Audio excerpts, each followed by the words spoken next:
And we are live. And I'm just checking on the sound on the actual live stream, if it ever turns on. Yep. Everything is working. So hello, everyone. I have CJ, Sky, and Trinda with me today. And we're going to do this chill chat to kind of party before Camp Nano starts, because after that it's just stressing out and typing maniacally. So seems like not too much stress, right? Because that's the kind of the point of camp, is that it's kind of laid back, sort of. That works when you're not insane. When you're insane, it doesn't work like that anymore. So yeah. I was gonna say, not if your name is Alina and Claire. Well, I mean, that's just like a constant maintained level, right? Like. No, not even. It's higher. Like, you know, when we had plans to write like 100K per month. Oh my god. Yeah, that's double. You guys are crazy. Yeah, we are freaking insane. The plan is to write 10K a day, 20 days in April. So at least we're taking weekends off. Yeah. There you go. I don't know why I thought that would sound better. I don't know. But anyway. Weekends are important. They're nice.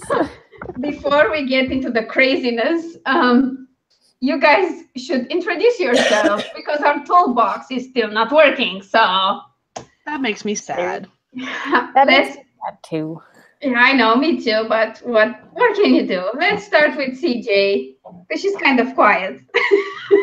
Hello, I'm CJ Blair. I write fantasy fiction.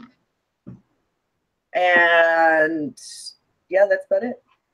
Oh, and she has a YouTube channel. It's linked in the description down below. Let's not forget the important part. Right. She does writing and music videos, and you should definitely go watch her. Yeah, she's got awesome videos. Okay, let's move to Skype. I almost said Skype for some reason. I apologize. I mean, I would probably still answer to it. I've had teachers call me psych in the past, and I'm like, what? No, it's just that Skype popped up for me for no good reason. And I was just saying your name, and I was like, oh, get it right. So I'm Sky. I write urban fantasy under the name SD Haggis, and I'm working on doing publishing later this year. I've actually got my cover coming in April, so there's that. I can't wait for that. I'm like so excited about that. You should be.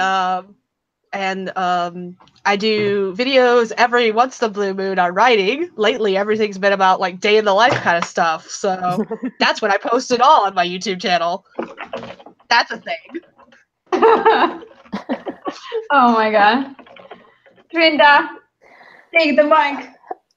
Hello, everyone. I am Trinda Adair, and I write post-apocalyptic fantasy, among other paranormal variations of stuff here and there. I don't know. I write everything, so I don't know. Post-apocalyptic is the first thing that pops to mind, so that's me. Trinda also has a YouTube channel. It's also linked down below, and she also has an Amazon page, which she probably should message me at some point to add to the description. I guess so. I never really think about having my Amazon page in my description on my YouTube anywhere, I guess. I don't know why. Don't you want to sell books? Because I push people to my website before I push people to Amazon, I guess. Or like to my Universal book link. So I don't know. Oh yeah, cool. I mean, I did the same thing, even though I plan on publishing strictly with Amazon at first. So yeah. I use both. I use my website and I use my Amazon link, because some people already know my website and maybe they just want a quick link, you know, not just go to the website then click to Amazon. I like to give people possibilities. So. I never thought about it like that, but yeah, that's a good idea. Draft to Digital. I don't know if you guys are in Draft to Digital, but they just got author pages too. So that would probably be a good one out there too, if you have one, I guess. Yep. I actually watched a review by Derek Murphy, and he said it doesn't work that great if you want to just drop a website and use a Draft to Digital page, because there's very few possibilities to link stuff, customize, drive traffic to your website or to your books or something like that. Yeah. So, but having it and an Amazon profile and whatever other profile you could have is always helpful because it's just more pages pointing to your stuff. So yeah, I mean, I do intend at some point to infect the entire internet so that you can see Alina stuff everywhere. And you can do that today if you have enough money, by the way. Bit by bit. It's called Google Ads. World domination. Yeah. I've not given up on that. I still want to be queen of everything someday. So It'll happen. Just give it time. Speaking of the queen of everything, maybe I should introduce myself before I scare people off entirely. My name is Alina. I'm an author. I write a bunch of stuff from urban to paranormal to from urban fantasy to paranormal romance to sci-fi to contemporary and so on and so forth, because I can't stick with one freaking genre. I can stick with the gender apparently, but genres no, definitely. Well, I mean, where's the fun in that though? In what? Sticking with one genre, you get to sample a little bit of everything, right? Yeah, well, I know. I mean, yeah. Hello, Sarah. Good morning, Sarah. I love you, but I'm not showing you my feet. I'm sorry, but thank you for being today's troll. I miss the trolls. It's fun to have trolls in the chat. Jeez, you're so cool. Get one. Oh yeah. That happens eventually. It's okay because Sarah can out-troll them. I think so. So we should just give Sarah all the attention, and then the trolls will just be jealous and leave because they can't out-troll Sarah. So I think that's great. That's a great plan. Let's go with that. Let's go with that. Also, I should remember not to challenge the internet. It's taken. Yep. No, that's not a good thing to do. That's not a good thing. So let's stop camping. Is everyone here in the same cabin? I Yes, I think so. I think We're all in Claire's cabin. Yep. Yeah. I think so. Yeah. CJ, are you actually in? Oh my God, actually. you are! Oh my God, I'm so Yay! Woohoo! You actually are in the cabin now. I'm so happy. It's all great. It's all great. Yeah, so we're all in the same cabin for Nano. We all have goals. Some of them insane. Some of them so far beyond insane. It's just frightening. If anyone is considering sending a health check or something to my house, no, I promise I'm fine. But you might consider it again at about like day 20, that mark. That would be cool. Like, if I miss a day of posting videos, maybe send help. I'm saying. So, what's everyone working on this Camp NaNoWriMo? I'm working on short stories. Nice. I hear you finished the Baba Yaga story and that Sarah was editing it yesterday. Yes and no. I mean, yes, Sarah is editing it, and I finished, but after I went through my first edit, I realized there was zero resolution in the ending. And? So I needed to resolve it a little. Isn't the deadline today? Yes. So I'm trying to finish it. So you're going to resolve it today? We'll see. I may just be like, you know what? We're just going to call it a super open ending and submit it as is. Oh my. There you go. Just Oh my. because I'm not going to have a lot of time to work today. I should have worked on this earlier. Like, it's just one of those things you're like, Easter's a bad week for me to try to do anything outside of church. Okay, yeah. Because you guys have Easter tomorrow. You have it one week before us, so sucks to be you. It does. It really does. I have to prep because I'm leading tomorrow, so I have to prep for that, and I have to practice. Wait, tomorrow? You're not. You don't do it like the whole night tonight? Nope, just tomorrow morning. Okay, can I move there then? Yeah. Not that I would attend. Not that I would attend, but I wouldn't have to. But the problem with that is that I have to stay up and wait for someone to bring us light because Mom wants light from the church, which is the same. So it's all fun. Yeah, no, it's not that. It's really, seriously, it'll be like an hour-long service tomorrow morning, and then we're going to go to my mom's house and have dinner. And I'm sorry, I just saw Sarah's comment. Sarah's comment. 3, Sarah. I think 3. 1, 2, 3. No, I think he has to rise from the grave as many times as it takes. It happens every year. You just gotta hit the snooze button sometimes. We've all been there. Just why, it's comfy and it's warm and in the cave and the shroud and you just want to go back to bed and Yeah, well, the thing is, like, in Romania, we start the mass, like Easter mass, a little before midnight, and there's this whole like theatric play where the priest is outside and he's banging on the doors and asking to be let in. He's impersonating Jesus or something. I don't know. I never pay attention. At some point, the doors open, everybody gets light because you're not supposed to hold the candle until, after this and get the light that comes straight from Jerusalem. Right. I totally believe that. And then we sing the same 4 lyrics over and over again until morning.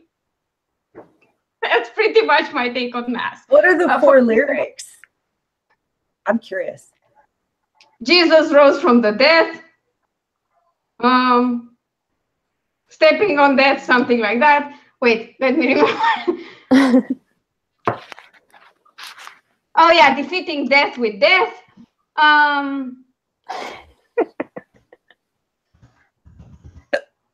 And bringing life to all of those in graves, something like that. It's like zombies. It's pretty. No, it's pretty much like finally, life after death for everyone.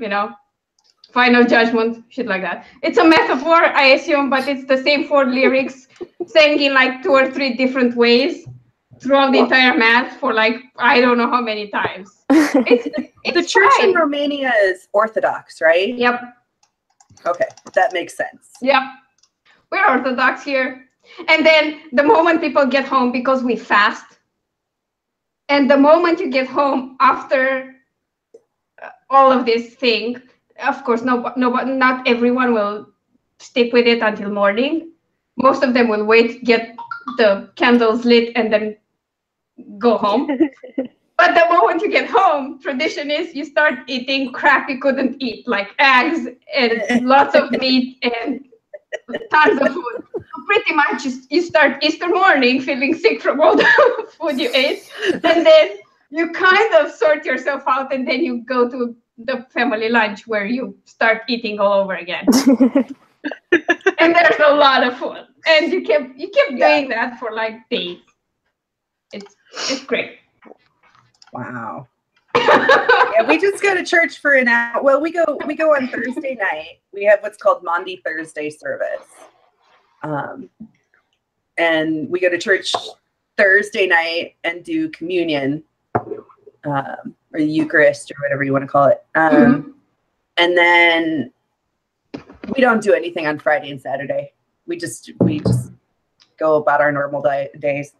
And then Sunday morning, we do an hour service where we sing lots of upbeat, exciting songs. And normally the choir has like the last 6 or 7 years I've directed a choir, and we've just done this like big choir thing on Sundays, but I only had like 8 takers this time. So that's not a choir, that's a large ensemble. So we're doing one song. Okay. It's a good song, but it's our pastor's favorite song actually, which yeah, I just feel like all songs in Orthodox Church are there to make you want to slit your wrists. Like, they're so depressing and sad. are they? And there's they're no very repetitive. They're very repetitive. Not really. It's just this one for Easter, which I feel is sang over and over again. Like, but usually no, they're just like kind of in the same tone and all very, very sad. So like chanting rather than singing. I know it's singing, but it's a sad song. It has lyrics and everything. Like, well, but you can chant lyrics. I mean, like Gregorian chants. No, Gregorian chants sound freaking awesome compared to this. Well, if they're done well, let me clarify. If they're done well, because let me tell you, I've heard some really awful Gregorian chanters. Just throwing that out there. It is just the priest and their deacon singing most times, and not all priests like that's can like sing. bagpipes. I think bagpipes would make Gregorian chants so much better. I think bagpipes would make yes. everything much better. Like everything. Good bagpipes, because that's much like Gregorian chants. You have good bagpipes and not good bagpipes. Also, Really, all double reed instruments are like that. Like my second favorite music joke is, how do you tune an let me try that one again. How do you tune an oboe? How do you tune an oboe? I have no idea. Shoot it. Oh God. Like seriously, like have you ever heard an oboe play? They're beautiful if they're played well. If they're played badly, they sound like dying geese. That's oh my god. oh my god. I love that. Reminds me I of love that. Grade 11 band so much. Now I need to go find someone to play the oboe for me badly, just so I can hear it sound like dying. Yeah, it's awful. Like here's the thing: I played clarinet in high school, and if you all reed instruments are like this. If you blow wrong and the reed doesn't vibrate right, it'll honk. Yeah, it makes this honk sound. It's horrible. But oboes, for some reason, sound like a bunch of dying geese. Like it is the most horrible. Sounds legit to me. I've heard a lot of geese, live ones, but they sound awful.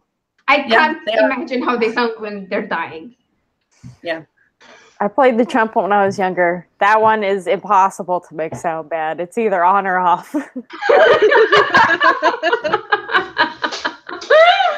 There's only 3 keys, so you can't fuck it up. Go ahead. The only instrument I ever played was this tiny piano I had like a child, and I banged on that like a mad child. Obviously, I had very little idea of what I was doing, but it was so fun. I wasn't good at it. I don't think I'm of the opinion that pianos are the best instruments ever. Meh. I'm not. biased? I mean, like I'm maybe just a little biased. I think it's like I can't decide between violin and piano. Oh, I love them both. That would and the best way is when they're my fight together. is between violin and piano is the same. I can't decide between violin and piano because I love the sound of both. Yeah. But here's why piano is better. Because violin is only a stringed instrument. It's only strings. Okay. Pianos are strings and percussion. She has a point. Yeah. He does. That's better. My favorite instrument. My favorite instrument to listen to when it's played correctly, because again, it's one of those that sounds horrible when played wrong, is the saxophone. I love a good sax. God, yeah. But I just wanted to say, if you think string instruments are not percussion, you should definitely watch a few Two Cellos videos. I love two No, cellos. I'm not saying they can't be used as percussion instruments, but I'm saying that technically they are not percussion instruments. yeah. Whereas I mean, a piano is legit because it's got Why are you playing hammers guitar? inside that are hitting the strings. Get out of there. Yeah, true. So, like, see? I still can't detect with them. Like if I were forced to just have one, I'd probably go with piano.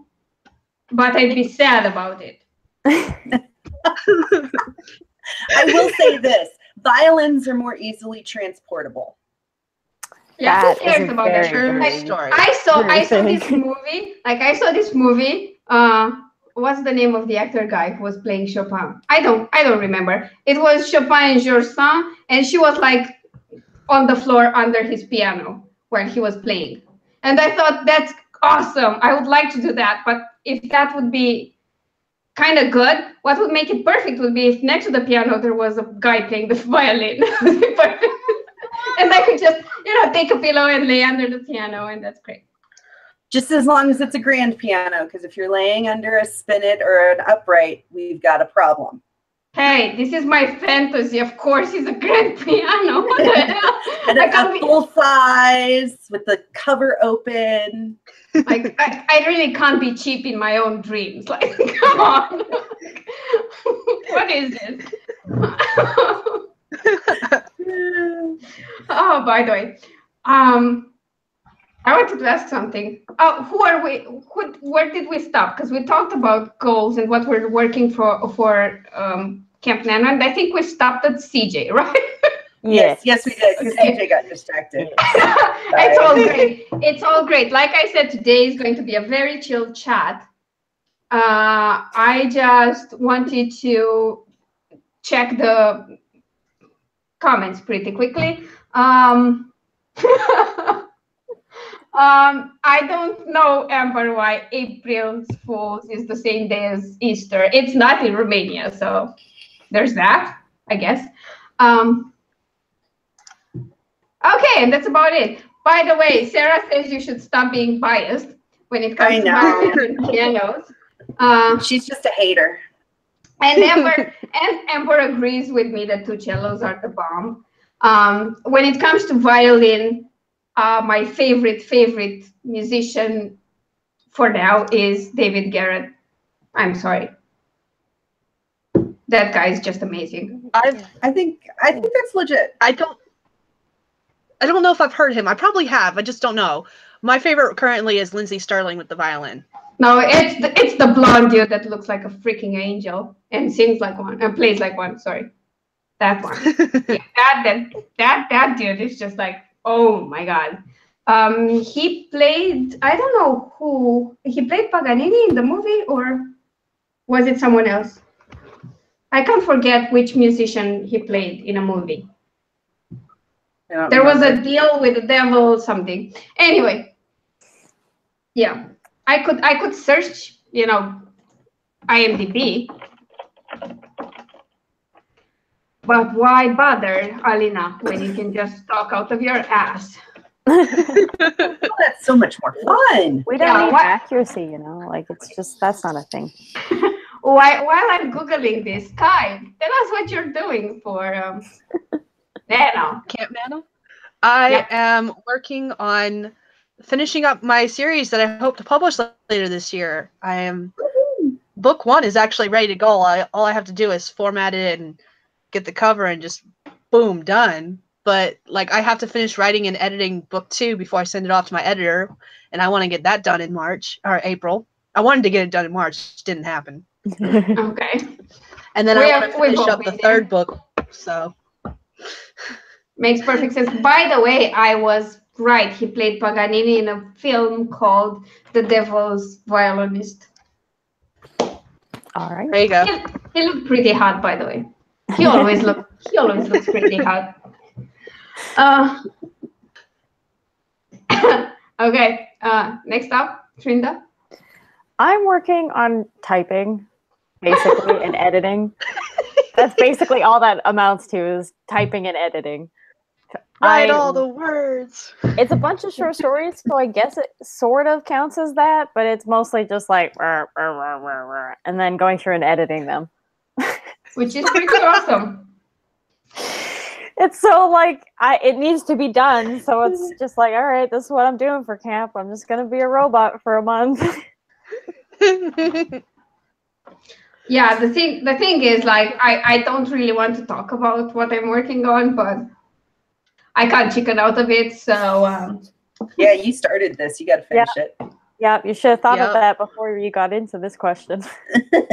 It's okay. So first off, I want to write Somewhere to Belong, which is the third book in the Tales of the Werewolf Tribe series, of which I have 5,000 words right now. I need enough to get me to 60,000 words minimum. So there's that.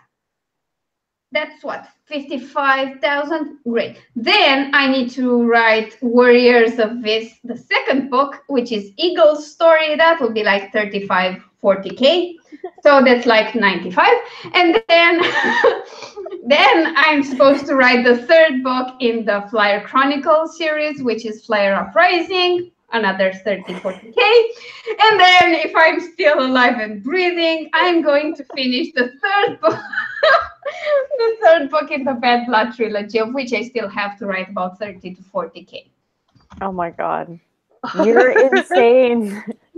My goal for Nano, in case anyone missed it, is 200,000 words. But just so we're fair, Alina finally figured out how to do dictation.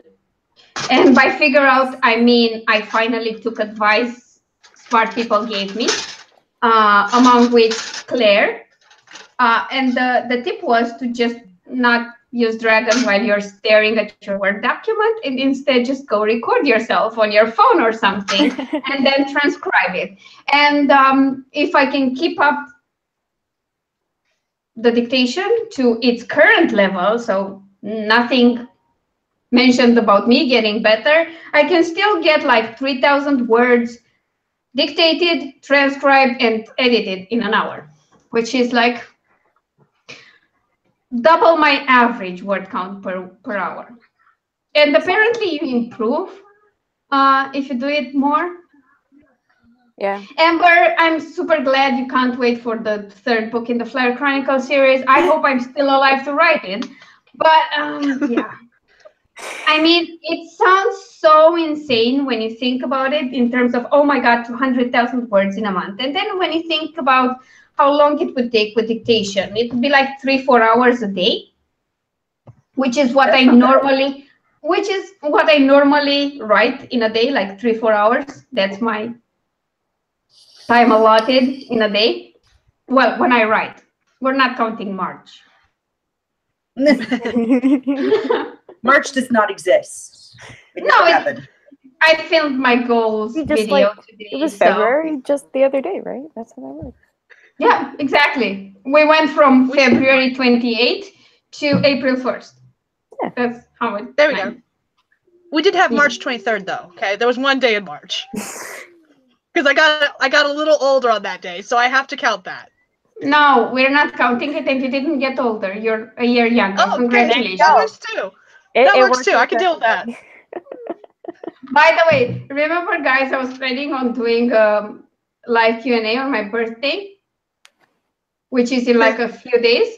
Mm-hmm. I completely forgot to post about that anywhere and ask for questions. Why don't you start asking for questions then? I have to on social media because I also filmed videos for like 4 or 5 days and I didn't mention it in any of them. I am brilliant. I'm the smartest person alive, like legit. What if you shot like a special video just for that and just kind of like slipped it in? Just like a small one. I mean, I'm going to ask in the AuthorTube chat group, maybe somebody will ask me anything, and in my author group and on Facebook and on Twitter, and hopefully there are some freaking questions. Because otherwise, I'm screwed. By the way, I'm looking at you. You owe me some questions, people. I don't care. I'm just warning you in advance. I will need you to ask me questions so I can answer them live. Hi, Simone. Thank you for being here. Voice gets tired. I can Yeah. see that. Your voice getting tired when dictating is kind of a given. But I find that if you do it in smaller chunks and take breaks, it might work better. The way I'm intending to do this is like dictate for 20 minutes, then transcribe that, edit, and then start again. And maybe like every hour take a longer break. But the thing is, like, you either get your voice tired or your wrists hurt. So it's a no-win. Something will hurt. By the end of Camp NaNoWriMo, something will hurt. I guarantee that. By the way, I'm aiming to do a mix of both because there are write-ins and I'm not going to dictate the write-ins. Because that would be kind of insane, but yeah.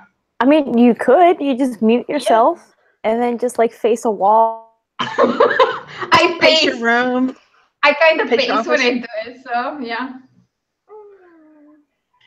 And then just like we'll be like in the chat. Whoa. Don't worry about Alina. She's not insane. She doesn't need a padded room or anything like that. She's dictating, guys. Just calm. I mean, I was watching a Daniel Sloss video earlier. Like he was talking on some. By the way, he's a comedian from the UK. Anyway, he was talking on this TV show, whatever, morning show, I think. And he was talking about how he wanted to defend himself because he's often being accused of being a sociopath. And he said something like, if 3 people tell you that, then maybe you should check, just to be sure. And I was thinking, like, so many people told me my goals and myself are insane, because we kind of are, and maybe I need a checkup. To see if you're a sociopath? No, to see if I'm insane. Oh. I mean, you might be. I mean, he was accused of being a sociopath. I was accused of being insane, so it's not like I'd be surprised if it turns out I'm insane. I already suspected, but you know, it's kind of worrying.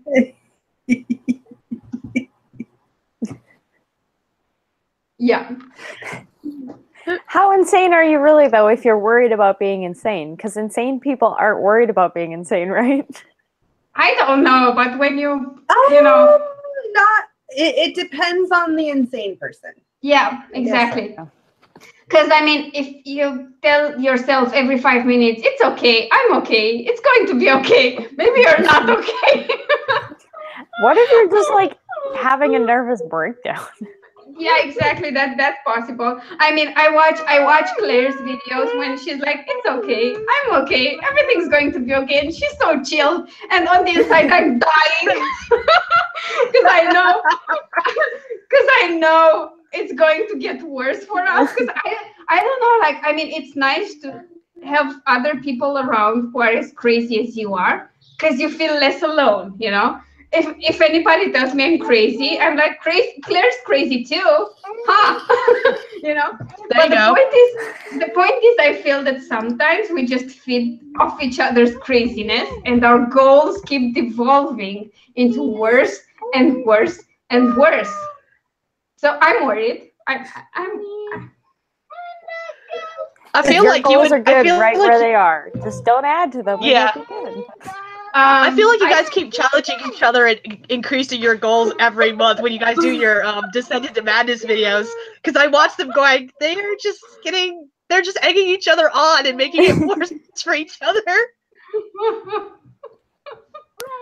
Oh my god. Yeah, it's a bit like that, because, you know, by the way, this won't be officially announced until tomorrow. But tomorrow we're going to have a collab. So there will be a video on my channel and one on hers. And we decided we haven't had enough during the, how do you call it, readathon. So there will be a month-long Instagram challenge for Camp NaNoWriMo. Y'all Because none of us was done with the Instagram challenge, because we noticed during the challenge we were very consistent posting on Instagram. So we wanted another one. So you'll find all about that tomorrow. Hey, I'm proud of myself I because was it was my so first bad time at like using actually Instagram. posting stuff on the right days. I'm like, oh no, it's like past 12 o'clock. I missed the day. It's all fine. It's all fine. It's good. We're good. Everything's good. We're fine. Everything's fine. Everything's good. Ignore the man behind the curtain, please. Yeah, Need so, extra yeah. more adrenaline. Need feel more like- coffee. I mean, like, you know, that's like the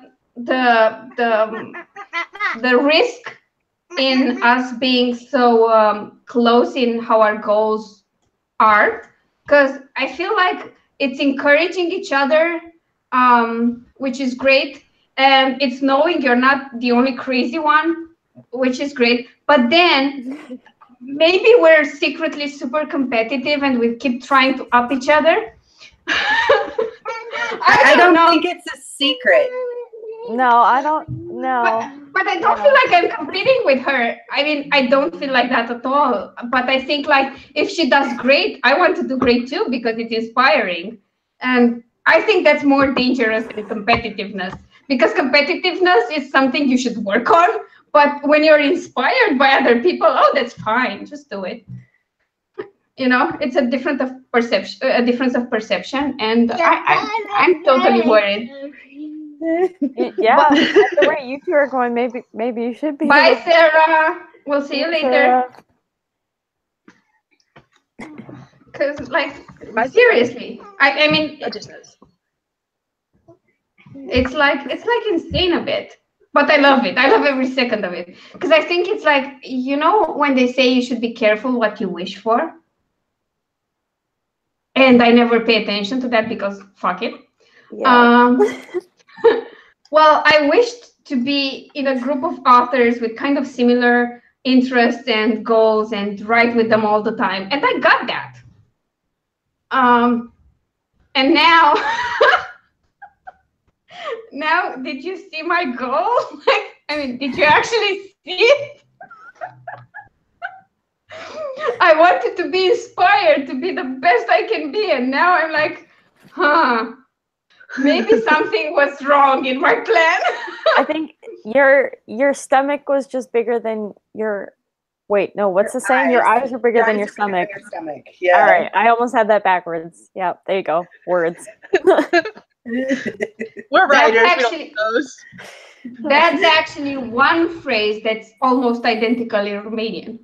Yeah. Just if you wanted to know that. I feel like that's one of those things. Like every language has their own kind of saying that is the same as that, where it's like. Yeah, but some have the same meaning. Yeah. But they're built differently. This one is kind of almost a literal translation.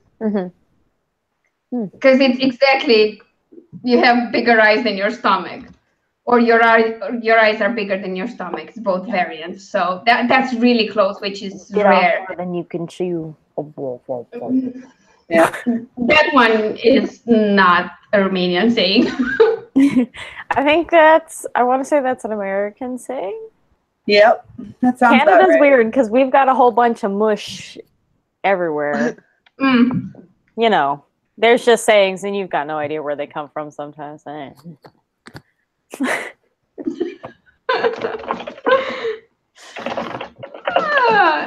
Simone, by the way, yes, they can say they're out there and not good or bad because, you know, that's debatable. But I'm not scared of what people think. I'm scared they might be right when they think of it. I wouldn't worry too much about people, but I mean, like, if you're going to run yourself into the ground, that might be something to be conscious of. Yeah. No, the thing is, like, honestly, now, if I can get the dictation flow, like, to the point where I can do this in a few hours a day, then it works. If I feel it's not working, I'm just not going to do it. I'm not so bummed about not keeping my goal. I don't freaking care. But honestly, the bigger plan is to have months when I draft a lot and months when I focus on the editing and the publishing and that part of things. Because if I do them all at once in high volume, it's worse for me. it's really worse. So I'm trying this first to catch up for everything that didn't happen in March. Because I'm like 100K behind at this point. Oh my god. No wonder you set your goal so high. You're trying to do 2 months in one. Yep. That being said, you do have, this is like your full-time thing, right? Yeah, this You is don't my have a full-time full-time job. or I don't have anything. another job to worry about. That's also true. So that's something to remember if you've got a full-time job, not to kill yourself by other people's standards. Don't try to do that. That said, I am in this group of people on Facebook that make me feel like a total slacker because there are the 50K group. 20 books to 50K, yeah. Because there are people in there who work full time and have kids, and then they write insane word counts. Like I don't know how they do it. Yeah, they're crazy in that group. Yeah, no. I've seen some of those posts now that I'm in there. I'm like, oh my god, I can't even. Some of them do the same thing that Alina's going to be doing. They do a lot of dictation on the recorder and translate it to Dragon, and that's literally how they do it. And that's how they get in those insane numbers in. Is they like for someone like me who drives an hour to work and then an hour back from work, if I could do 3,000 words in an hour's worth of time, or if I can dictate for an hour, I don't know how many words that would actually equate to, but more. If I dictate that whole time, I would probably get the word counts that they're actually making. Yeah. If I was able to do that, I don't know. I'm not even willing to try it yet. That's kind of scary. Yeah, the thing is that most of them do use like a dictation, and that saves a lot of time. Mm-hmm. And there are so many tricks just to get the dictation part out faster. Because Claire picked up a tip from the Creative Pen, which was not to say open quote and end quote. Just add them when you read through it. And that saves you a whole bunch of time, actually. Oh, yeah. Especially if you have long dialogue. Because it's so quick to just add them in afterwards. And you just save 4 words per line. So, yeah, I haven't tried it yet, but I think that's pretty freaking awesome. And the thing is, Dragon did way better with that than me talking to it while watching Word. Because the problem with that is I can't detach my brain from the fact that I'm dictating and not writing. Because I expect to see the words as I think of them, because I type and they're there. It doesn't work like that with Dragon. And if you wait to see the words, you're going to completely destroy your flow. Mm-hmm. So yeah, just recording yourself saying the story, that's the only way it worked. For me, before this, even when I was working on it, I never could match my typing speed. So if I could type like, I don't know, 700, 800, 900 words in 20 minutes, I could barely dictate like 500. And now I dictated like almost 1,000 in 11 minutes. So yeah, it's a huge, huge difference. Yeah.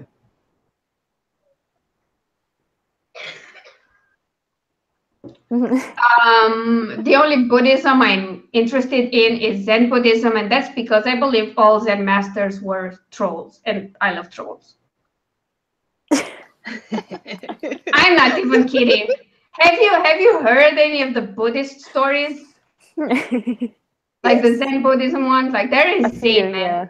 Those people are like huge trolls. That's what I feel like. Bye, Simone. Thank you so much for being here. Simone. Where's Sarah now? Like, I mean, I think Sarah had to go too. I know, but I'm kind of sad because she like missed her opportunity to up troll someone. Oh wow. Also, I mean, like, why a monk? I just don't understand that. I mean, the thing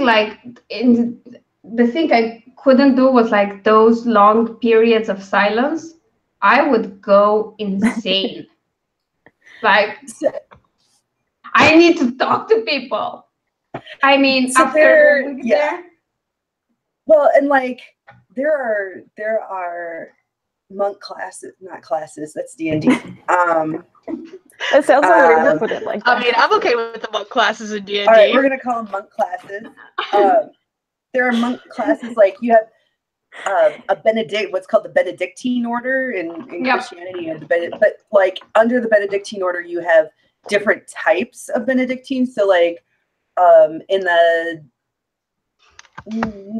it's during the medieval period, and I don't remember exactly when, but there were two different classes, and one was they lived in a monastery, but they lived in separate houses and they never spoke to anybody. Like when I was in school, when I was in college, I went to London. I studied in London for a semester, and we went, and for one of the class, I took a class on medieval Christianity and medieval Europe. Mm-hmm. And we went and visited these two Benedictine orders. They're not, they're ruined now. They're not still functioning. But like one was, it's this big community where everybody lived communally. And they shared everything and they did everything together, and it was very social. And I was like, yeah, no, I don't think I could do that.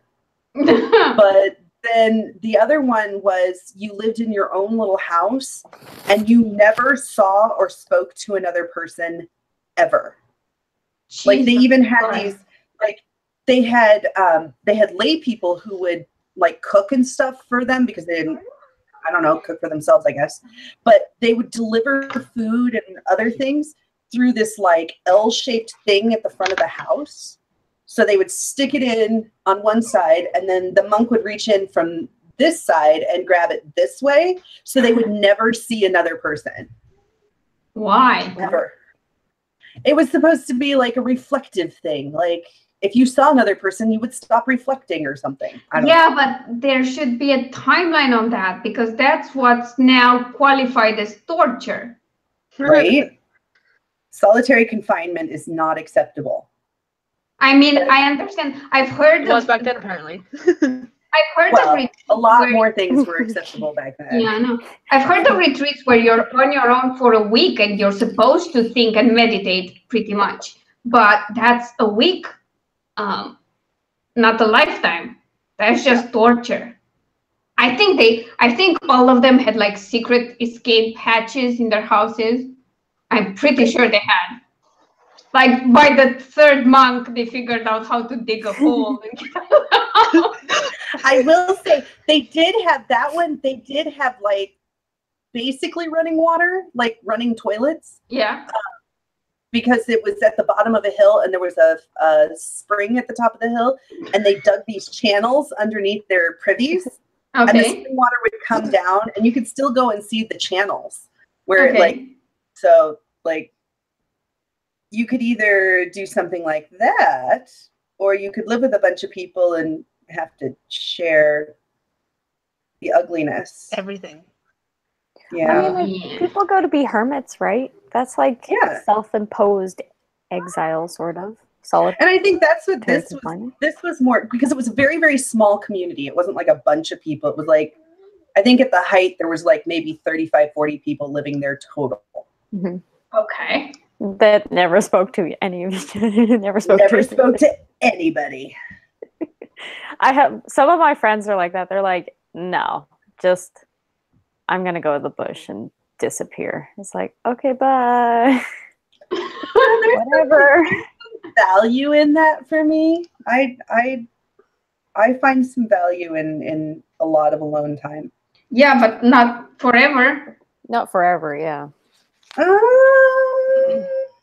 You'd miss Sarah. I would miss Sarah. I would miss specific people. I'm not sure I would miss people in general. Yeah, I would miss my family. Nobody, I mean, you don't know that, CJ. I mean, after a month on your own, you might miss people in general. I feel like I'd be, I don't know, okay. Yeah. Like a month, maybe. I feel like I could do a month in, a month out, month in, month out kind of thing. Yeah, maybe. I'd have to surface every once in a while, but like, hey guys, I'm still alive. Yeah, I know. I'd be like, I can maybe do 2-week stops, and then go completely insane. Like, Before I did all my work online and I had a community of authors online. So when I was doing freelance work, but other types, and I'd have days where I didn't talk to anyone. Like I'd meet a friend and then I just say, look, I really need to talk for like a long time. I haven't talked with anyone in 2 days. Other than my mom briefly for coffee. So we're talking, like I'm probably going to drive you insane. So yeah. I will say that it probably depends on how extroverted or introverted you are. Yeah. Because like I would say that's a huge factor. Like I have my other sister is an extreme extrovert. If she doesn't talk to people for 6 hours, she becomes depressed. Oh my And God. not like she has like a bad, no, she becomes depressed and can't function just because she desperate, like that's how she functions, is Yeah, makes sense. she needs other people. Whereas if you're an introvert. My sister I live with, our biggest problem is who gets to be alone today. Like, how do we govern the common spaces when we both need alone time? That's really tough when you're a kind of introverted personality and you're living with another person. Yeah. Who's also an introvert. Also, yeah, it wouldn't be so that, because I've lived, like the last 2 people I lived with my friend Amanda, who is an extrovert, and I lived with my sister, my other sister, who also is an extrovert. And so, you know, that's not so bad. I just be like, I just need to go to my room and bye. But I could go to my room and it was your space at that point. Right. And there's also the differences. I had kind of, like in both of those situations, I had my own living space. So I wasn't sharing living space with somebody. So sharing living space with another introvert, it's kind of, she spends a lot of time in her room.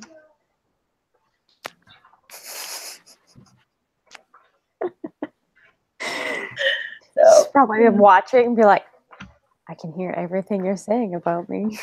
Well, no, she went to the store. She doesn't even, she can't hear. But like her room is like right here. So if I'm working here at my desk, she's right there. I feel bad. I'm like, Well, it helps that she's your sister, because with a stranger, I think that would have been a very tough situation to manage. I agree. Yes, I definitely agree with that. Yeah. No, like I feel like I was a lot more extroverted, and the older I got, the less extroverted I become. Like, I don't know, it's weird. It's like the more I interact with people, the more I don't want to. I can understand that almost completely, yeah. But that's not all people. It's specific people that I need to interact with, and others that I just avoid like the plague. Yeah. Like people in general, I want less and less of that. But people that are near and dear to my heart, those I never get tired of hanging out with. Or Cool people. Which I is not like in the realm of ambivert. It's just kind of like in the middle, sort of. Yeah. I mean, that's what I am. I'm stuck directly in the middle. If you throw me in a forest for 2 weeks, I'll come back with my full extrovert powers. Like definitely. It would work like the golden sun for Superman. Kind of like that. People would be blinded. What's going on? Oh, it's just a woman. Coming back to my She's all right. It's all right, guys. Everything's fine. We're okay. It's gonna be okay.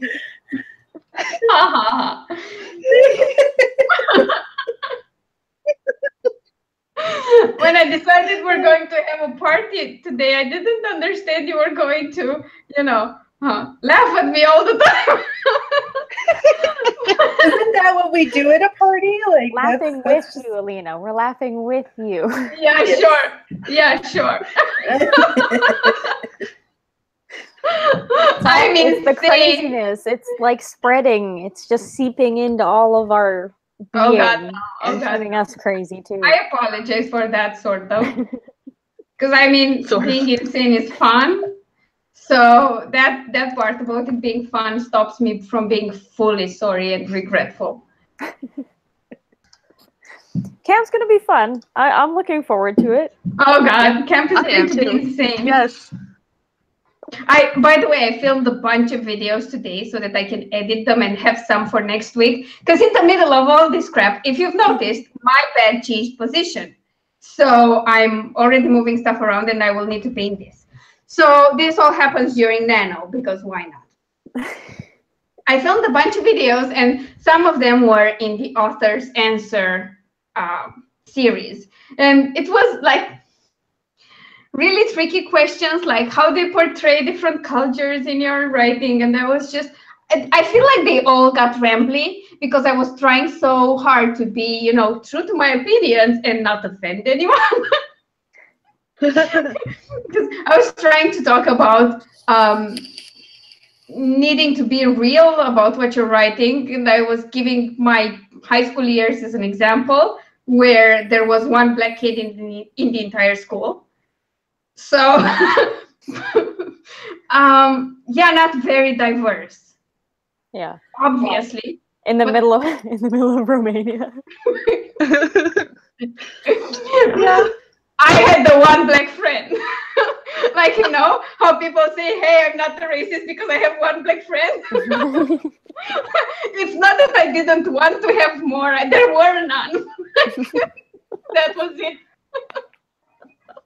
Yeah. And by the way, he came to that school when we were in the 7th grade. So for my 2 years of secondary school, there were no black people in our school. So write a diverse book, Alina. Yeah. I have Absolutely. gay characters. I have gay characters. That counts, right? That's diverse. That's diverse. That's diverse, yeah. It's just You got gotta this. be, you know. So I was like trying to life. explain this kind of because I see all the points of view. Like people are upset that Witcher doesn't have enough diversity, and I was like, it's inspired by middle-aged Poland. There wasn't a lot of diversity there. Well, that was like that. What's that new game that just came out recently? Kingdom Come, I think. And it's like super historically accurate, and everyone's all upset that there's no colored people in there, and it's like, well, it's the middle of Hungary in the like Middle Ages. They're Wait, why are you that surprised? Like, there were none. They didn't travel. They're hard to travel. It was expensive. right.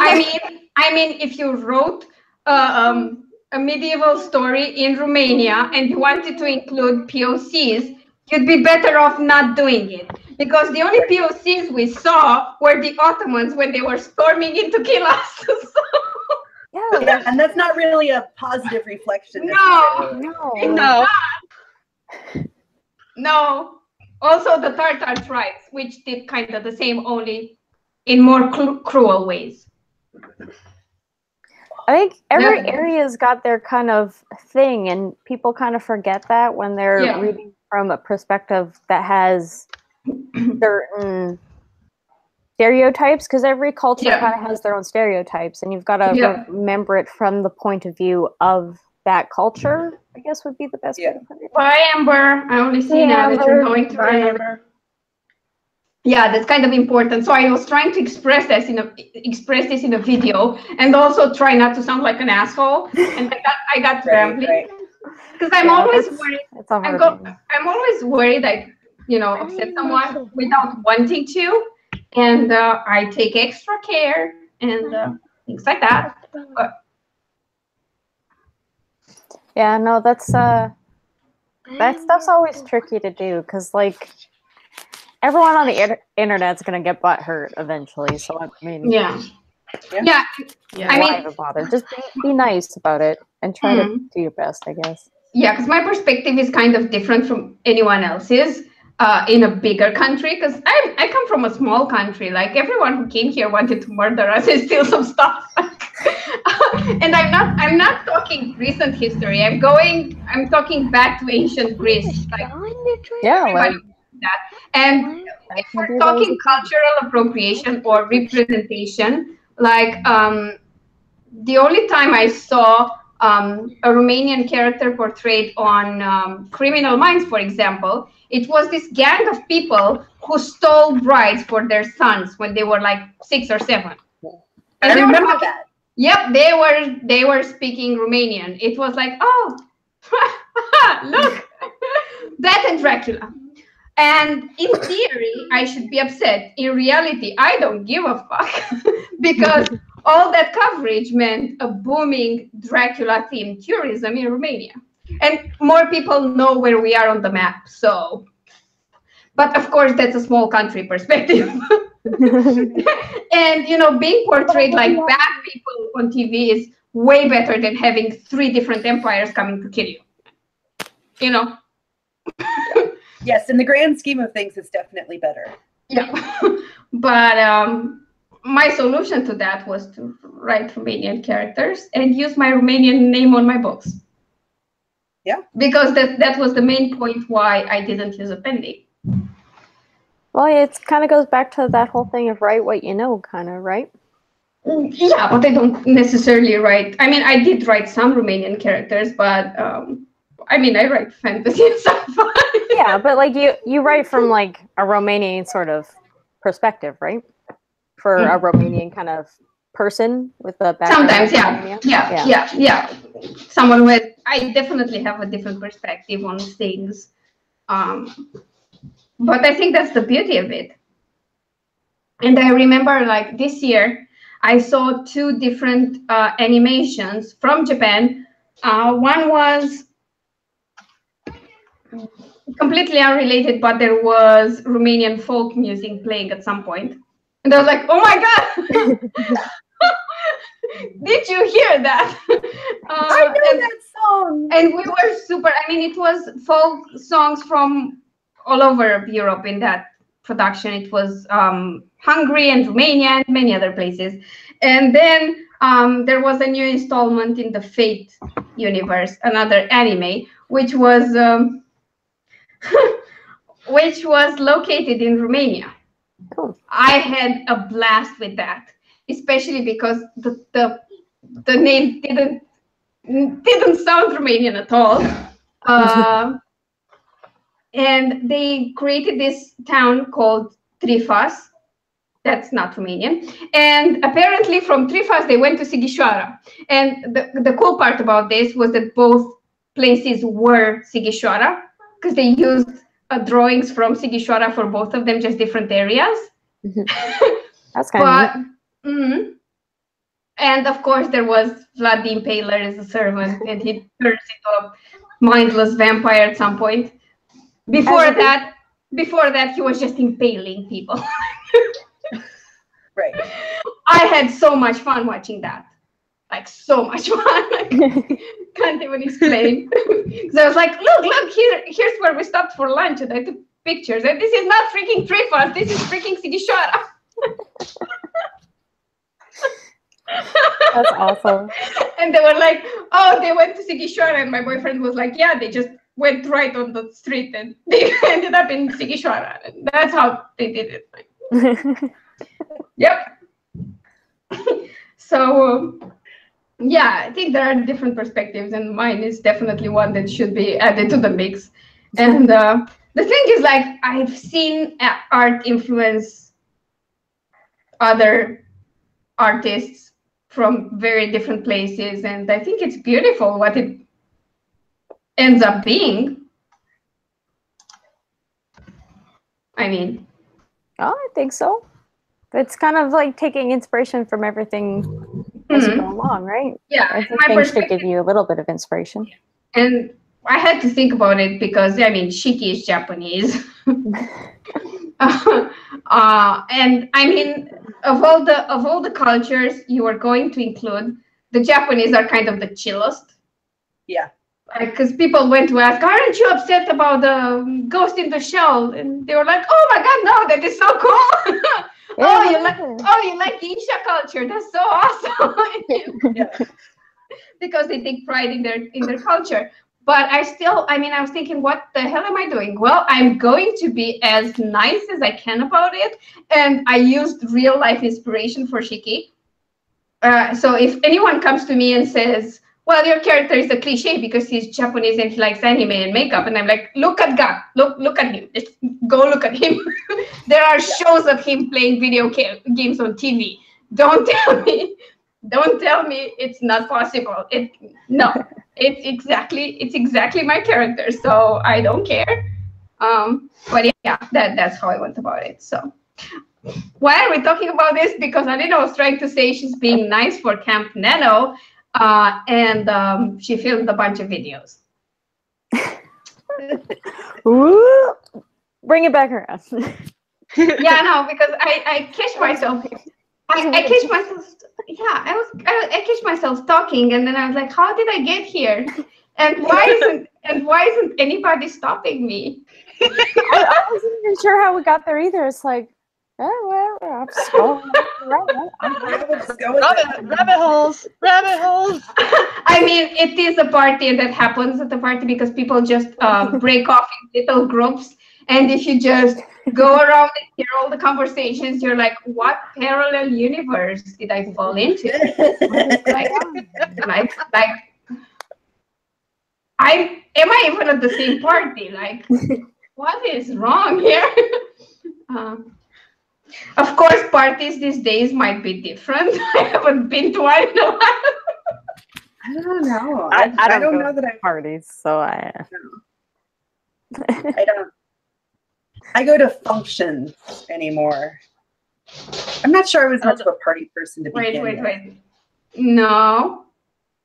I mean, it depends on what your idea of a party is, because every other week we have D&D at my house, and it kind of becomes a party.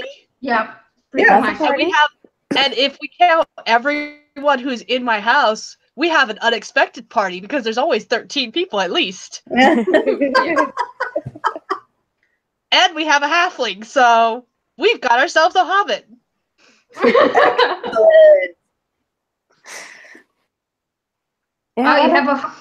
My party has a gnome. Gnome, there you go. There you go. It's like a because it's because of my height, for one, and then because of my winter hat. Because when I wear that winter hat, Mike says I look like a displaced garden gnome. Which is true. That is totally a gnome hat, like totally. I mean, we did the D&D scenario short one just for an episode where everyone was a gnome, and I wore that hat, and it fit perfectly. It was like role playing for real. Nice. That's fantastic. I love that hat. It's awesome. Also, I've had it for years, and I'm not giving it up because it keeps me so warm in the winter. Well, why get rid of a good hat that keeps you warm just because? Yeah. People say other you people look are judgy about it. Yeah. They're not judgy. I mean, nobody said anything. Just Mike makes fun of me. I mean, I'm the one that goes around wearing the kids' winter caps because, like, adult hats are too big for me. So, I've got bombs on my head and troll faces on my head and owl eyes on my head. Just Makes saying. perfect sense. I mean, I'd wear them without having any kids, but that's okay. Yeah, I was gonna say I have a cat hat that is not a children's hat. By the way, another friend had photos of some crocheted dragons. They look so cute. Are they like fat little dragons, or are they like the longer Chinese dragons? The Eastern dragons? dragons? They looked like cartoon dragons. Like the little chibi ones or whatever? Yeah, they were so cute. I can't remember who it was. They were looking for someone to do them for. I think I know. Wait. All of the dragonlings. I could make those. All the dragonlings. They had the pattern, and they were looking for someone to make them for them. Yeah, and those aren't hard to make if they're like rounded and stuff. They're not hard to make at all. Yeah, I'm just trying to find it real fast.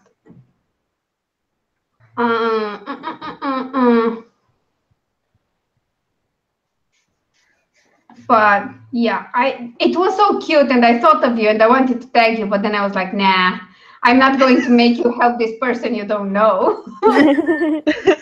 Actually, you could send them over. I have a friend who, that's what my former roommate, that's what she does for a living. Okay. She crochets stuff. If you go to Facebook, her page is Hooked Up by Amanda. Oh, nice. That's an awesome page name. I know, right? Like, she does a really good job. She doesn't advertise as much as I think she should, but you know, maybe you can talk to her about that, Alina. You're really good at nagging people about stuff like that. Sure. But yeah, she does really good. Like, she's amazing at what she, like, I can crochet. She can look at something and be like, oh, you want this? Like, the first time I ever saw her do it, another friend of ours showed her a picture of a ice cream sundae hat. Okay. And it was a stocking cap, and it looked like an ice cream sundae, like ice cream with sprinkles and a cherry on top. And I think there was whipped cream and stuff on it. It was really cute. She's like, cool. I think I could do that. I have a friend who does that with knitting. She just looks at it and then she can do it, and it just blows my mind. Like, I can kind of do it, but mine always end up looking like an amateur who doesn't really crochet that much, which is what I am. Where she's making my mom what's called a temperature blanket. Okay. So she checked I think it's the average temperature of every week. Okay. No, it's the average the high temperature every day for a whole year. I found them. Sorry, I was just. No, that's okay. I just needed to shout it to the world because. But she took the high temperature for each day for 365 days, and then assigned each temperature a color. And so there are 365 rows in this blanket, and everyone is like they're different colors to show you what day. So like reds are a higher temperature and blues are cold. So nice. It is, you can actually, I know other people do them. You can actually go Google them, and they are so beautiful. I got it. So cool. I don't think I can post photos in the chat, so I'll share it with you guys on Facebook. Hangouts. Okay. No, because I can't edit them on Hangouts for the group chat either. But yeah, you have to see these little dragons. They're like cute, and they have horns and everything. Oh, I want one of those now. I want to hang out with my buddy. Oh my goodness, they're so freaking cute. Oh, they're cute. I'm sorry I can't share them in the chat, guys, but they're super cute, and I can't share the, how do you call it, the here, hold on, the link to the original post because it's not. Oh yeah, there it is. Oh my god, those are so freaking cute. There you go. Yeah, they're awesome. Like, they're so awesome. I would kill want for a one. pair, just a scrunch. Yeah. Oh, dragons are just so awesome. Okay, hang on. Somebody just knocked at my door. 1 second. Yeah, just go right bark, ahead. bark, bark, bark. Oh, God. Arf, arf, arf, arf. What's wrong with you? Are you trying? Their door says bark, bark, bark, bark. Are you trying to get Iris riled up? He can't hear you. Oh. He can't hear you. He's busy sleeping in that corner. Also, I have headphones. Comfy in that corner. Yeah. Does he be crunching up in there? Because your door's right there, right? Yeah, my door's there, and he likes that spot since I moved the bed, because the bed was on this wall. Mm-hmm. But that thing there is going to go on that wall, and I'm going to move my desk here so that I don't have sun in my face all the time, and I still get the light without. I mean, because I could get like blinds or blinders or something, but that would take the light away, and I don't want that. So I'm just doing this move. That would be nice. Yeah, Makes sense. I thought so. So we'll see how it goes. I'm taking my sweet time because I need to, like, I filmed a bunch of videos, and now I have to edit a bunch of videos because I will have to take stuff off this desk to paint it. Mm-hmm. And I can do everything on my little laptop except edit in Premiere Pro. That's just, I mean, editing on such a small screen in Premiere Pro should be qualified as torture. Definitely. Everything okay, CJ? Yeah, it was just a package for the chick who lives upstairs. Ah, okay. We don't care about it. Do we care about her? Do we have to kick out her boyfriend? Oh my god. Sorry? I said we're happy she kicked out her boyfriend, but Oh, okay. Okay. other than that, yeah. Good job. Good job. Yep. Must have been a terrible. People. Okay, then we don't not care about her. No, we don't not care about her. Okay, I had this weird flashback to like a historical fantasy kind of court. Like, do we care about her? Who is this person talking about? Like some noble woman be like, who? Sorry, I don't know who we're talking about. Okay, from now on, I'm not calling this a live author chat. I'm calling it Queen of Everything Holding Court. There you go. go. You're already playing the role. You've got this down. You're prepared. Claim it. Claim your role. I have a diploma, like a framed document that attests to the fact that the people of Earth recognize me as Queen of Everything. I have cool friends. Well, yeah. I got that. I got that for a birthday. I got that for a birthday, actually. And it's like, because they say we the people of Earth willingly, and then no, we the people of Earth forcefully, and then that's cut off willingly. recognize Alina as Queen of Everything. And I was like, huh, that's so cute. That's so cute.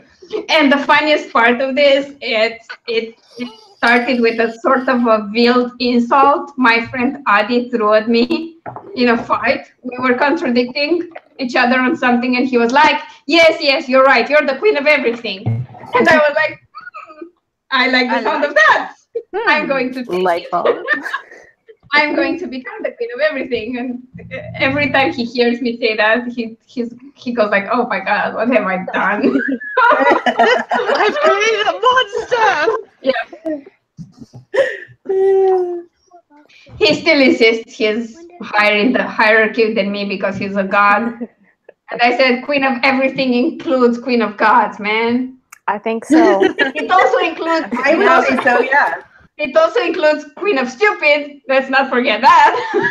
But yeah, unfortunately. Because it's everything. You can't just have the good stuff. And no, gotta take everything.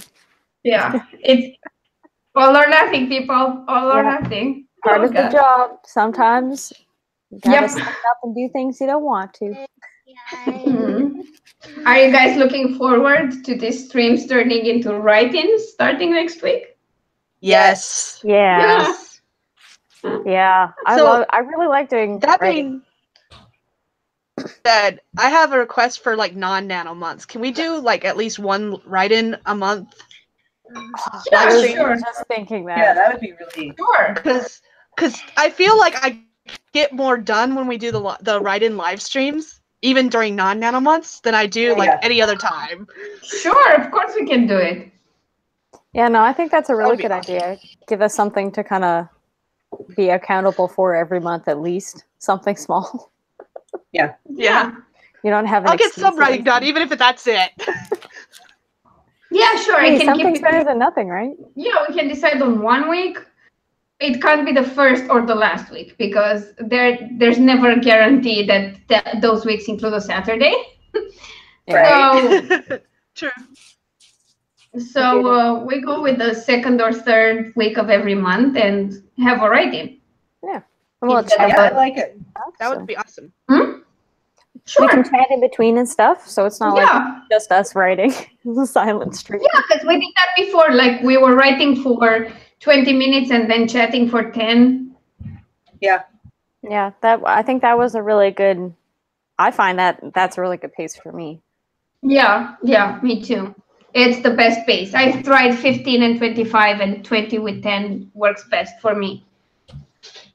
So I've joined a writing sprint group on Facebook that's literally nothing but writing sprints, but their writing sprints are always like 50 minutes long, and I'm like, I can't write that long and Yeah, get no. a decent word count. That's a marathon. Yeah, that's I'm a like, long sprint. they're always getting like these high word counts, and I'm like, I can't write more than 20 minutes, so I'm getting these low word counts still. I mean, they're high for me, they're just low compared to all theirs, and I'm like, this is actually kind of depressing. I don't know how long I can do this. Yeah. Yeah, no, I get it. I really do get it. Alina's But, crazy. She'd do like 3 hours straight, probably. sorry? I said Alina's crazy. She'd probably do 3 hours straight if you let her. No, when I was writing mornings and I had 3 hours of writing, I did do 50 with 10 or 45 with like 15 minutes. But it wasn't as effective as The smaller taking chunks. longer breaks in smaller chunks. Yeah. Yeah, That 20 makes 20 sense. minutes seems to be the sweet spot for me. The thing is, like, it went well for the first hour. It went even better for the second. That's when I pulled my biggest word count. But for the third one, I was like, I just want to reach my goal for the morning and then stop. That's it. Yeah. So that's not the best way to go about it. Because I was tired by then. I only had like 5-10 minutes of a break between the chunks of writing. So yeah, I do think if you do bigger chunks of writing, like if you do a bigger chunk, you need a longer break in between. Yeah, I wasn't giving. I mean, sometimes I go like for the final third hour. If I reached my goal at the half-hour mark, I just stop.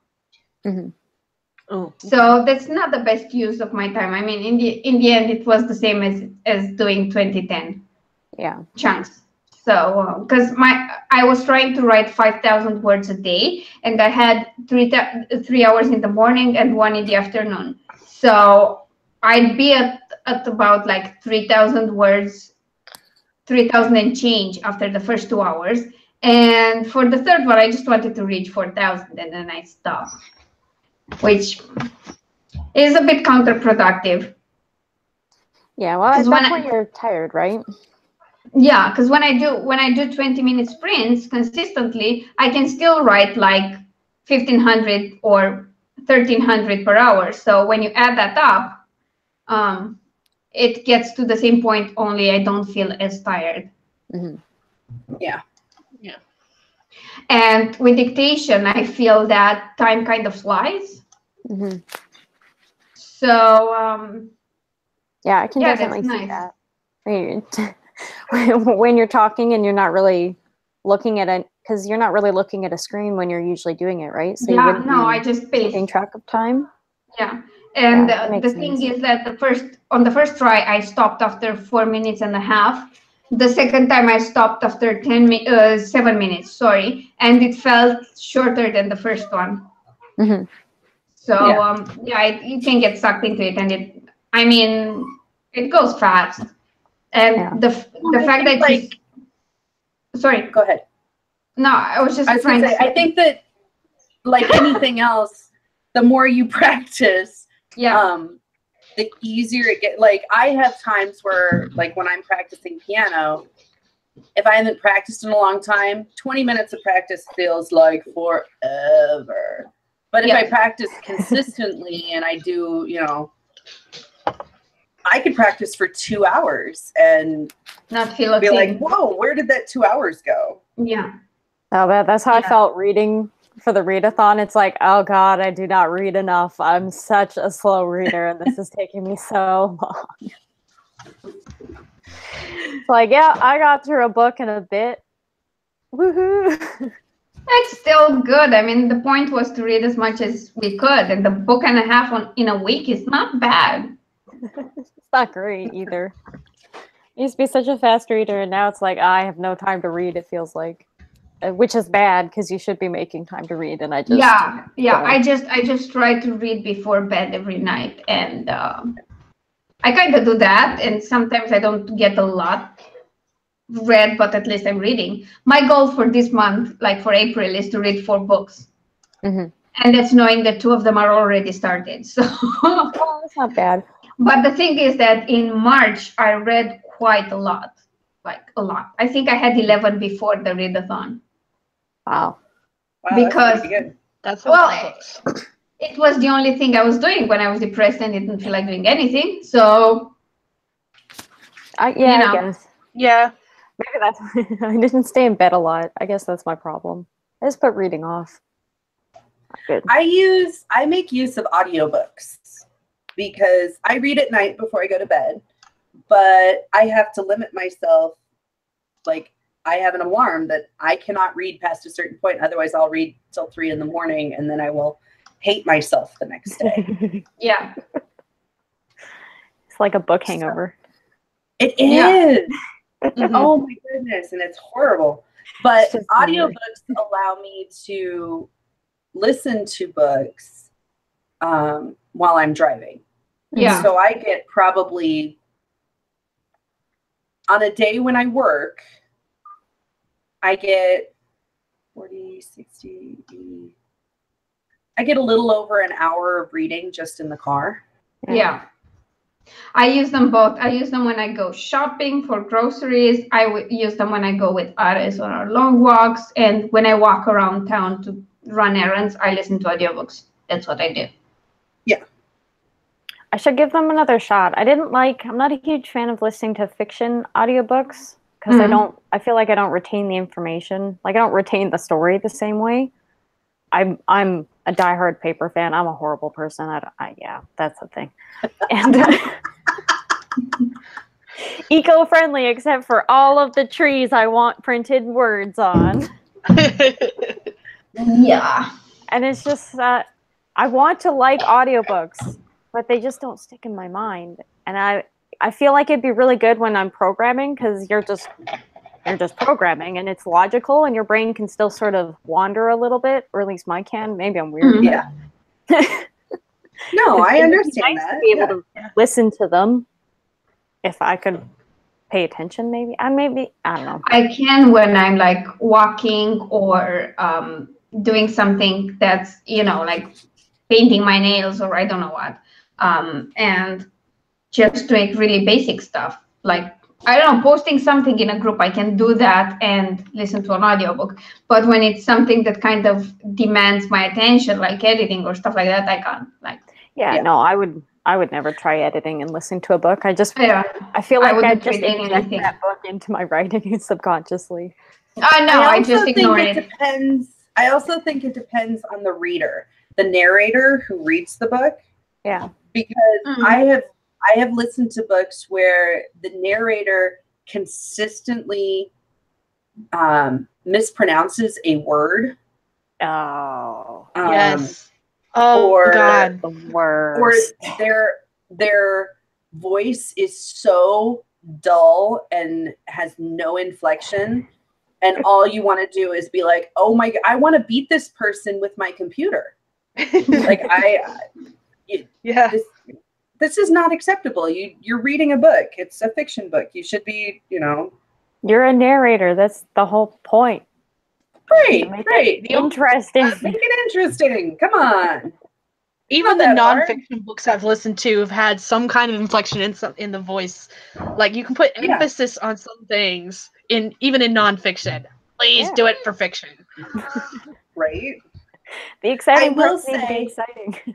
Right. I will say, there's a guy who does the narration for The Lord of the Rings. His name is Rob Inglis, and he does voices for all of the characters, which is amazing. Like, it takes me back to my childhood days when my parents would read to me. My mother always did voices, and that just makes everything. Plus, he sings, because there's a lot of singing in the books, and he sings the song parts, which makes me so happy. Like, Yeah, so cool. oh, he's great. delightful. He's absolutely delightful as a narrator. I think both there are two narrators for the Stormlight Archive series, and one male, one female, and they both kind of do voices for the other characters when it's their turn. I mean, the guy reads the male POVs and the woman reads the female POVs, and it's pretty freaking cool. And I think the one who read Red Rising did voices, but then for the fourth book they had the whole cast. Oh, nice. That's kind of cool. Some people complained. I don't understand why they'd complain. I think it's fun. I think it's a neat idea. The reason why I haven't gotten the fourth book is because I'm worried. I know this was supposed to be a trilogy, and then it got super popular, and there's going to be a Red Rising movie. And then fourth book came out, and in theory it starts a new arc. Mm-hmm. And I think in terms of plot and character development, I don't think it will be bad, but I'm waiting for some reviews from people who love the series. Just see what they think. Not just a money grab type of situation. I don't think it can be a bad book. I think he's pretty good at plotting and having twists that still surprise you, like 3 books in. Mm-hmm. And there was a series. Go ahead. There was a series I read a couple years ago that was like that. It was 9 books total, but each 3 books were a different arc, but all part of the same series, and the main character was different for all 3 with cameos from the previous series. Okay. And it just threw me off.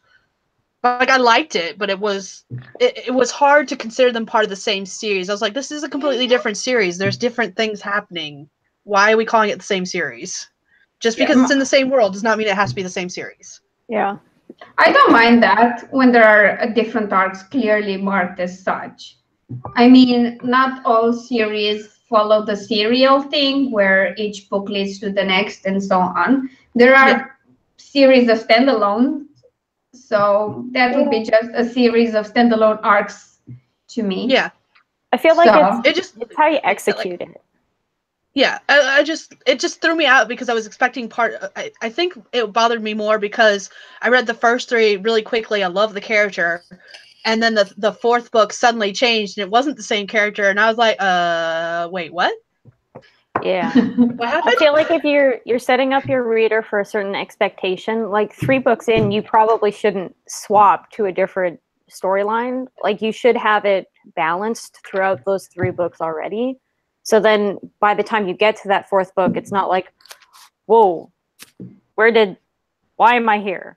What did I miss? Yeah. Like, you feel like you missed a book at that point almost, right? I Like, mean, it's weird. It did sort of feel like that. I mean, the first 3 tied up, but it left you wanting more, and then it gave you more, but with different characters. And I was like, it felt wrong kind of thing more than anything else. It wasn't bad. It just felt wrong. Yeah, because like I'm considering, like, if the Bad Blood relaunch goes well, I'm considering another 3 book part to it.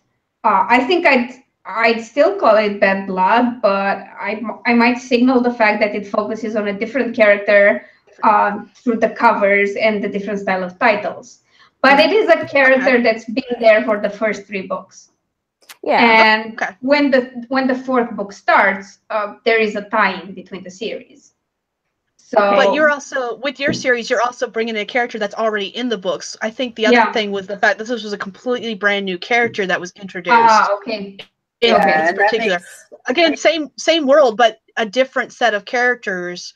And there was cameos from past characters, but it was a completely brand new character. Whereas you're going to be doing something with characters that we already know. Oh, this is a character that people have seen throughout the 3 books, and he wasn't like a minor player. Mm-hmm. Yeah, like that I think makes sense because you're not kind of just coming out of the blue with it, and it's kind of you even said that it ties in with the other stuff, so it makes sense, and that's kind of where I come from, where it says it's all about the execution. Yeah. Which I think that could go for like 90% of the writing craft in general. Yeah, that's so true. That's so true. Yeah. By the way, I forgot to mention this, and I think I should, because I've complained so much about how crazy my goals are. I should say I'm super excited for camp. Like, I'm super excited for all this to start. I'm not just, Oh man. I can't wait either. I've been like, when's camp? Is there 30 or 31 days in March? I can't remember. The thing is, like, I mean, we can start, I mean, we can go back to our usual routine of doing sprints when you guys wake up using the chat, but it's Easter for you, so I suppose. I won't be writing that morning because I'll be doing stuff with the kids, but I will be on. I don't know what time it'll be for you because I don't have my world clock thingy set up on my phone anymore, but since it's a newer phone, but I will be definitely awake in the evening because of the fact that my husband will be at work, the kids will be in bed, so I'll be writing then. But I think that'll be like 3 a.m. for you, and I don't want you to do that. Yeah, I know. 7 p.m. for you is 3 a.m. for me. And I'm talking later than that, so it'd be like 4 a.m. probably for you. So no. Yeah, no, not happening. Not happening. Totally not happening. I'm supposed to also be doing edits on Gaming and IRL boss fights because I got them back from my editors. So I need to go to bed early. So yeah, that's going to be. By the way, I had an entire cover reveal that I never mentioned on my YouTube channel. I'm great at that. I'm amazing. It's the thing is that while the cover reveal was happening, my family went insane, and I was driving all night. So some things slipped through the cracks, but it went pretty well so far. I love that cover. I'm super happy with it, and the book is supposed to be released on April 16th. So I should do this. It's the day before my birthday. Yep. That's gonna come fast. Yep. Yep. Especially in the middle of camp, it's like, oh my god. And I have to send it back to my editor early next week. So yeah. So today and tomorrow, I will be dividing my time between writing and editing that. Mm-hmm. And I want to have it sent out to her on Tuesday because Tuesday is my birthday and maybe I should not be editing. I mean, I have to write anyway, but you should do something nice for your birthday though. Yeah, we're going out to eat. We're going out to eat for my birthday. We're going someplace nice to eat. Nice. My boyfriend and I. I'm not doing anything else. I don't know why. I just don't feel like a big party this year. I just want us to go and have some fun, and that's about it. There's nothing wrong with that. Nothing Well, and if you've wrong with got that. crazy goals and you're stressing about them, then it's hard to enjoy. No, I have no problem with that. I mean, like, some years I feel like having people around. Other times I just want it to be my family, and that's fine as well. This is one of those years for some reason. Besides, most of my friends are in Bucharest, so as it is the middle of the week birthday, it's not like they can drive here because they're at work like normal people. So yeah. And I don't know, I kind of got over the whole thing of waiting for the weekend to celebrate my birthday. I don't want to. I can celebrate on the day because I'm a freaking freelancer now. I work for myself. So There you go. There you go. I can be selfish on my birthday, right? Yes. 100%. Yeah, that's my plan. That's what I'm going with. Also, I have to do the live stream with the Q&A that I have no questions for. You'll get some questions. You just got. By the way, if you're watching this stream, please leave questions for my Q&A in the comments. Please, pretty please. I have more videos coming out starting tomorrow, but I never mentioned this in any of them because I'm a dumbass. That's why. You'll get some questions. Just ask for them around on social media and stuff. Yeah, I will. So what you do with that, and what you do is you add like a little blank box, or in your end screen, you put a black box that says "Send me questions for live Q&A" in text. There you go. Just add it in right at the end. I might just do that. I might just be that desperate. Well, I'll ask on Facebook and on Twitter and in my group, and I asked in this video, so let's see how that goes. I'm going to badger you guys in the group chat because I feel like I can. Yeah? Yeah, absolutely. Without you kicking me out of the group. He'll just go to ask a question one day and the group will just be gone. Yeah. Right. You've been banned. You can no longer answer to this. You can no longer reply to this conversation. Oh. Okay. Oh. Ouch. I'm going to go into a corner and get into the fetal position and mourn. No, I think that group chat's really nice to ask questions and shit. Yeah, I agree. I love the group chat. Yeah, me too. Before it sounds, it allows us to keep. Sorry. Yeah, go on. It's okay. I think it allows us to keep in contact about what's going on outside of writing, which is nice. Mm-hmm. Yeah. So something comes up, you can put it in the group chat, and you don't have to post it on the interwebs. Yeah. True. By the way, before it starts to sound cultish, it's just a chat that we talk into, like on Facebook. We message each other, like, "Hey, here's the stream link. Come join me."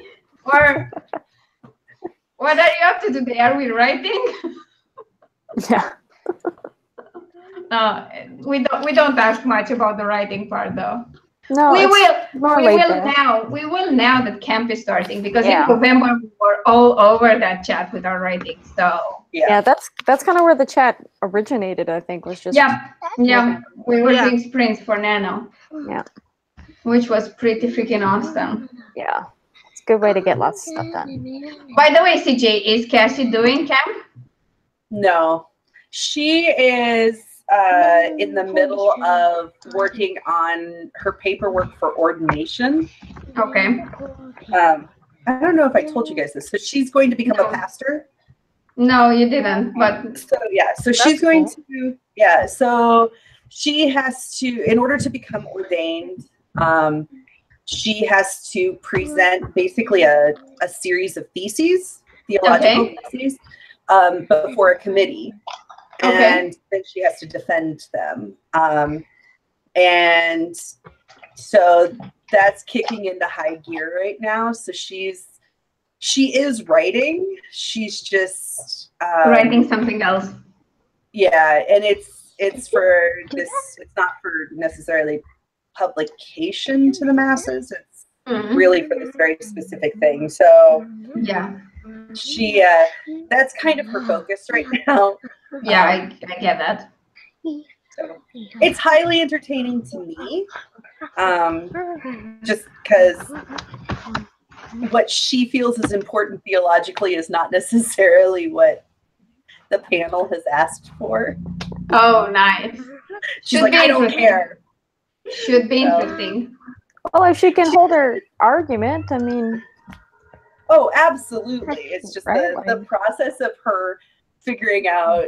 There was one question they had, and she's like, this isn't even important. I don't understand why I have to have a well thought out theological answer to this. This isn't even, it's just not important. So it's highly entertaining to me, which is really what the important bit is. She's yelling at me from the kitchen now. Oh, I'm sorry. It's okay. I find it amusing. Like, yeah, I find it highly entertaining. Because Hello, that's, Sarah. oh, hey, Sarah. Sarah's back. Hi, Sarah. I want Groceries are snacks. Can I have snacks now that you're back? Yeah. I want Snack the time. string, I want the string cheese CJ always eats because I can't find it here. So Oh, It's so bad. and that's not something I could send you either, which is sad. Nope, Well, it's not. You Hi, could. It just may not Travis. be as good Hi, when Travis. it gets to you. It's hot too.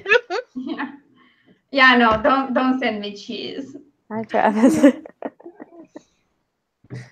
Okay. Then if you have no string cheese, that's fine.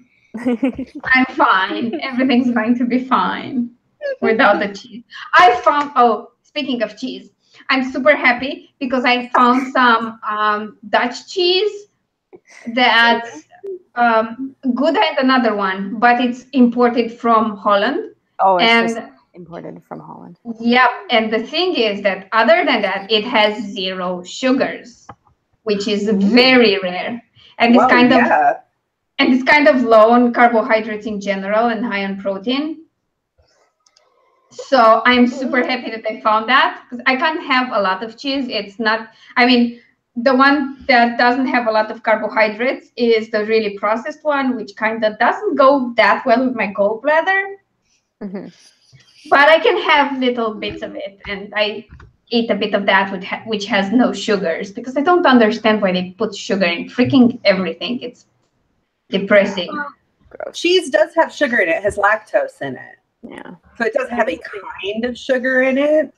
It's just This one has none. Sometimes I think they extract it. bad. They Yeah. remove the lactose. Yeah. It's just 0. 0 sugar. My dad has a hard time eating some cheeses because he worked in a cheese factory when he was, I think when he was in high school or just out of high school, he worked in a cheese factory. And he's like, do you know how they make that? I know how they make that, and it's disgusting. Well, I don't want to know how the sausage is made. La la la la la la. no offense, but all cheese is fermented milk. It's pretty much milk gone bad. Yeah, that's Yeah, what pretty It much. is. But his thing is more like, especially the higher processed cheeses, like the powdered cheese you get in like box macaroni here. Okay. Katie. He just can't. He just can't. It grosses him out so much. Yeah, I bet it does. Okay. That stuff's not. It's so bad for you.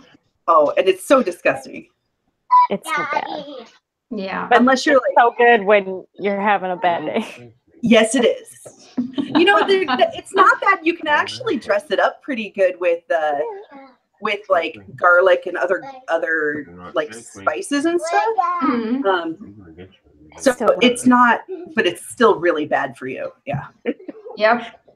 I put You can make it taste better. yeast You in can't make mine it healthy. sometimes, and then it makes me feel better slightly.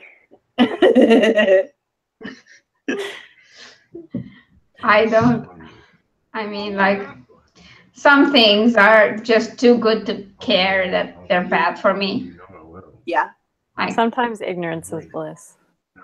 no, I mean, even if you know, sometimes I choose not to care and just eat it. Not always, just sometimes, but Yep. yeah. Well, when you have those days, you just have to not worry about the stuff that you're putting in your mouth sometimes. Yep, because I mean, like a day ago, I ate like the whitest of white buns with cream cheese and tomatoes. So tomatoes are good for you. That's the only healthy thing I ate. So, but I hadn't had white bread in like forever, at least a month. So, and today I went to this almsgiving sort of thing. We do kind of a big thing with meal for family and friends when we celebrate a year from someone's. Well, not celebrate. That's not the right word. When we mark a year after someone's death, and because it's before Easter, it's all fasting food, so pretty much vegan food. That's what it is, which means it's all bad for me because there are a lot of potatoes and beans, which I shouldn't eat. Not good for me. A lot of bread. And other things that are not particularly good for me, but they're freaking delicious. Like super delicious. So I ate all of that because there was nothing else to eat. Like the only thing I could eat from the entire meal were the tomatoes and the radishes. Radishes. So yeah. Because we have to do that. Because apparently, I wasn't supposed to say this. Sarah told me to keep it a secret, CJ, but I have to share. In Orthodox Christianity, God is kind of cheap. Like when you go to heaven, that eternal bliss that doesn't include food, drink, clothes, and in some parts of the country, it doesn't even include furniture. If somebody doesn't give away like a bed for almsgiving, you sleep on the floor in heaven.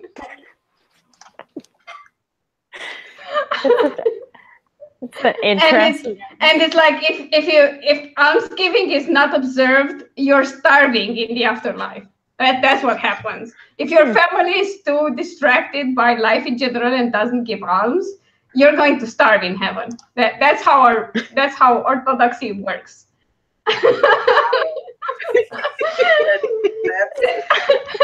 Sarah said I talk too much. So.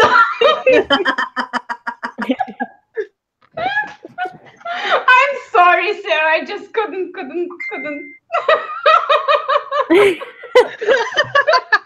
Do not let Alina in your organized crime ring. Oh my god, that is like the best thing ever. I thought she was the ringleader. Dang it. Well, I am the ringleader. That's my cover, Sky. That's my cover. I pretend to be someone who can't be a ringleader. In case you missed it, Queen of Everything also means Queen of Organized Crime. Yep. But we all need a blabbermouth front, don't we? I mean, it's just so funny for me to talk about this because this actually is not Christian. It stems from local pagan beliefs. So, and most Christian traditions do, especially the newer ones. I mean, anything that's less than 1800 years. I think you could probably even go back to 1900 years. Has deep roots in the pagan. Pagan traditions. Religion's kind of weird.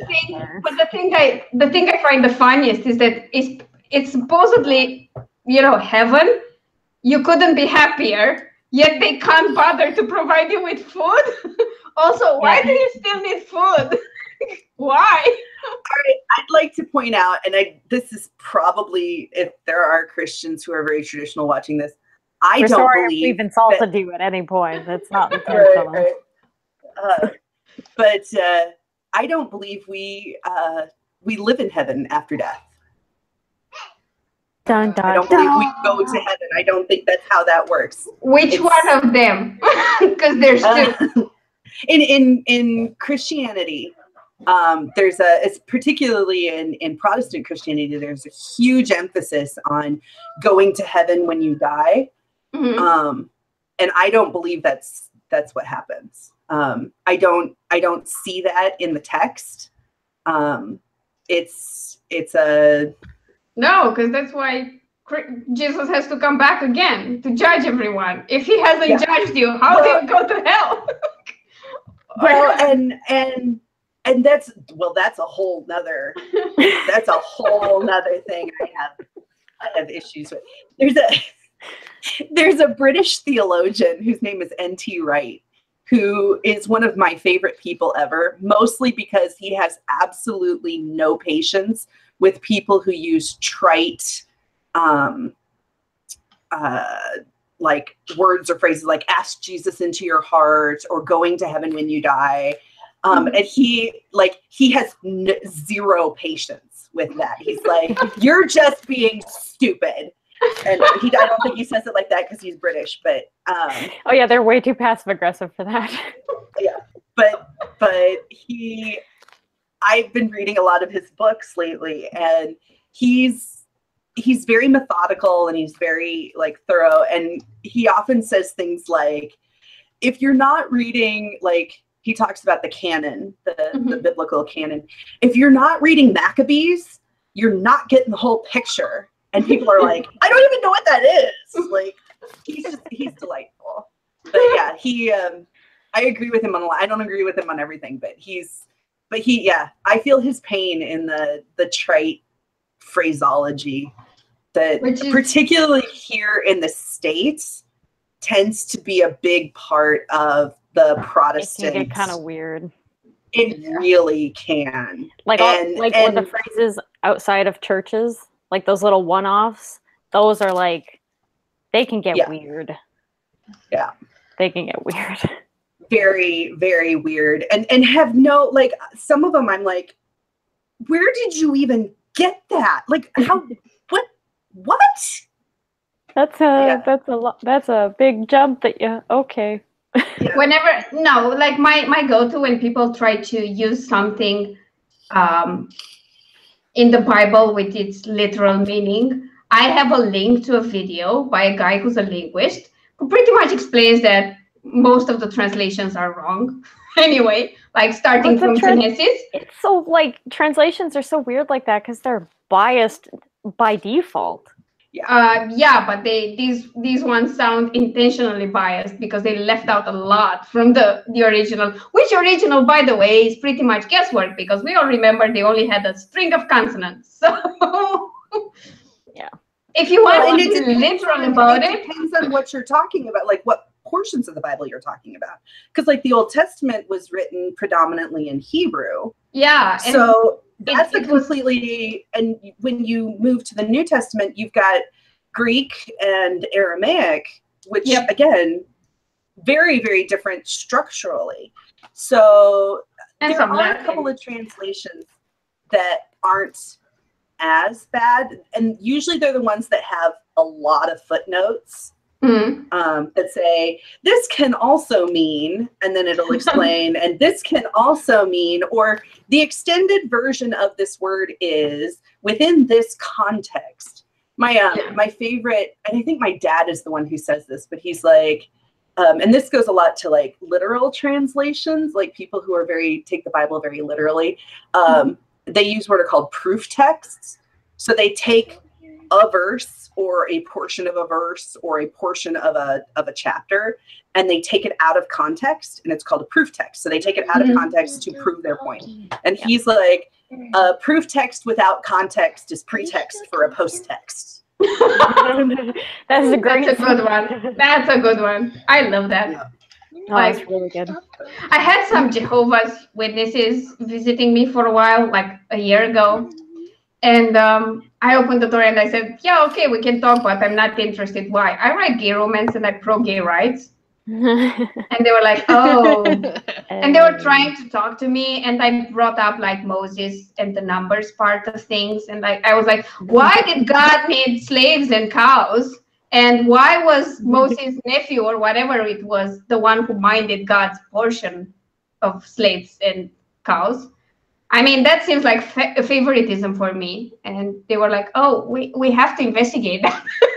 And they would come back. It was these two nice ladies, and I felt bad for them. And they kept coming back. And then on their last visit, I feel really proud of that because I think I influenced that magazine number. It was a new issue of their whatever Jehovah Witnesses The magazine. Watchtower. Yeah, and it clearly explained. No, it was a Romanian version.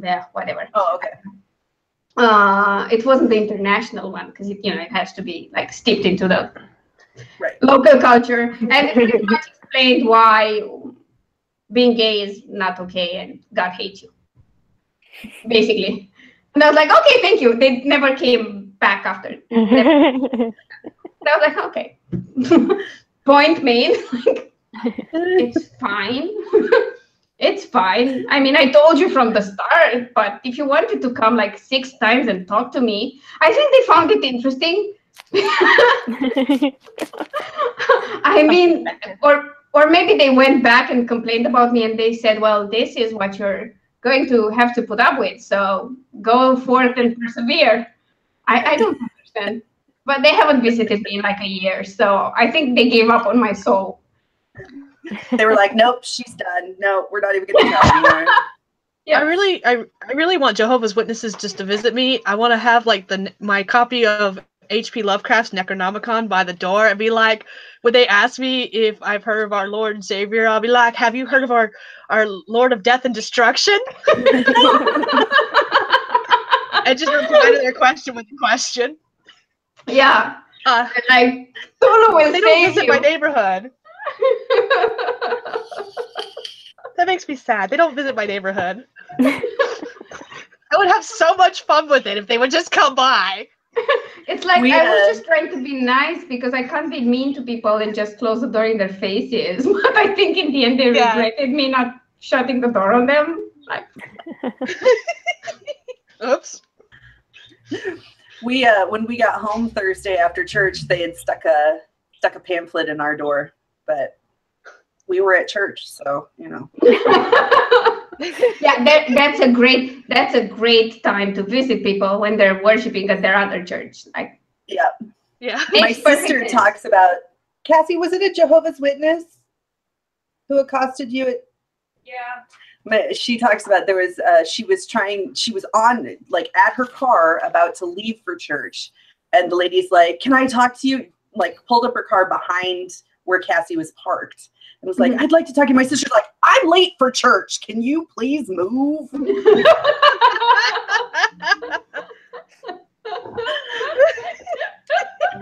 I love that response. That's amazing. Yep. Awesome. Yeah, we all make mistakes. Yeah, we all do them. It's fun.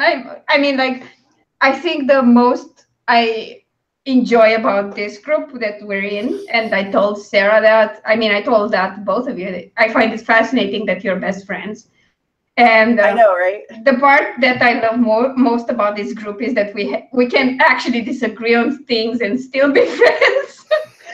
I think that's so important. Like, that's one of the things that, like, and Sarah and I have talked about this a lot. I mean, just because we've been friends for a long time, and our beliefs are diametrically opposed. It's not even like oh, well, you believe something less slightly different. Nope, we're opposite ends of the spectrum. Opposite ends of the spectrum.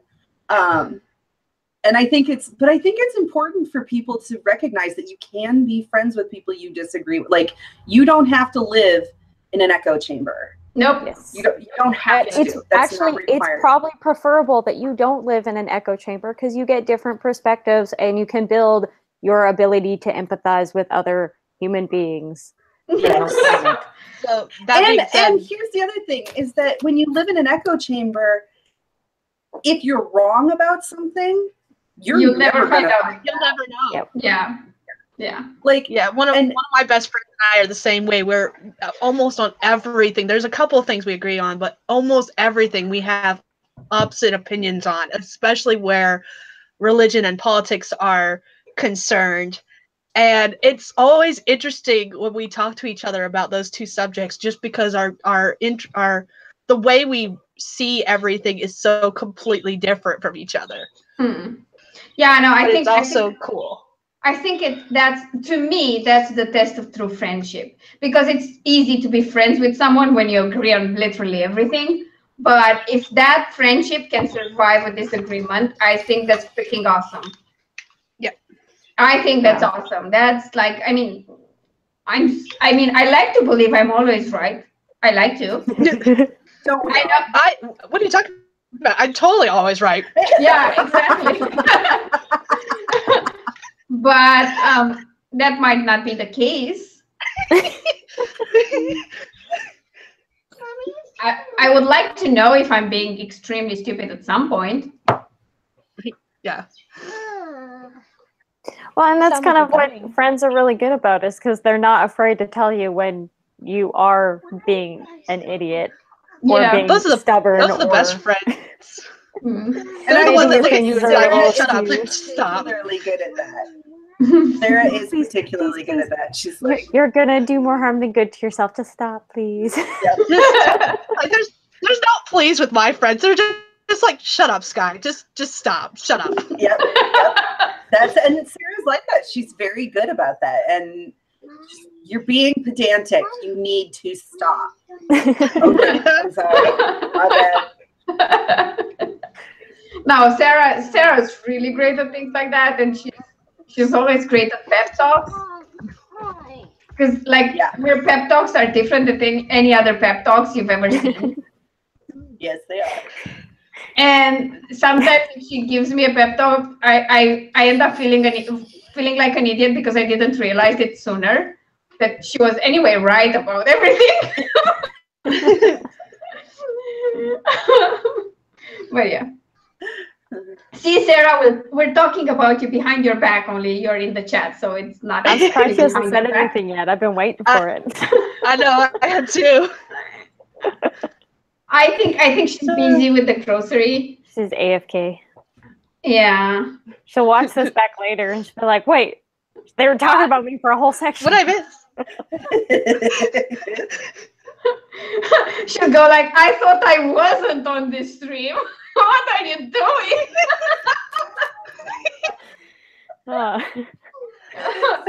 It's unavoidable with us. Yeah. You're bound to creep back into the conversation at one point or another. Yes, definitely.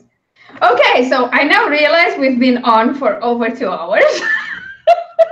Oh yeah. Trust me, I know how long we've been on because my little one is so ready for a bath and a bath bomb that she keeps bugging me every 5 seconds going, are you done talking to them yet?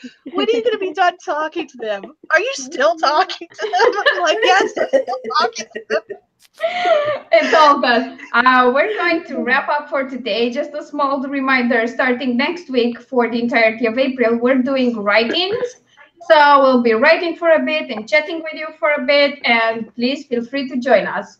We're going to smash our word count goals, hopefully. We will. There's no hopefully. We're going to do it. Yeah, we got we're gonna do it. Fine. We're going to. We're fine. Yeah.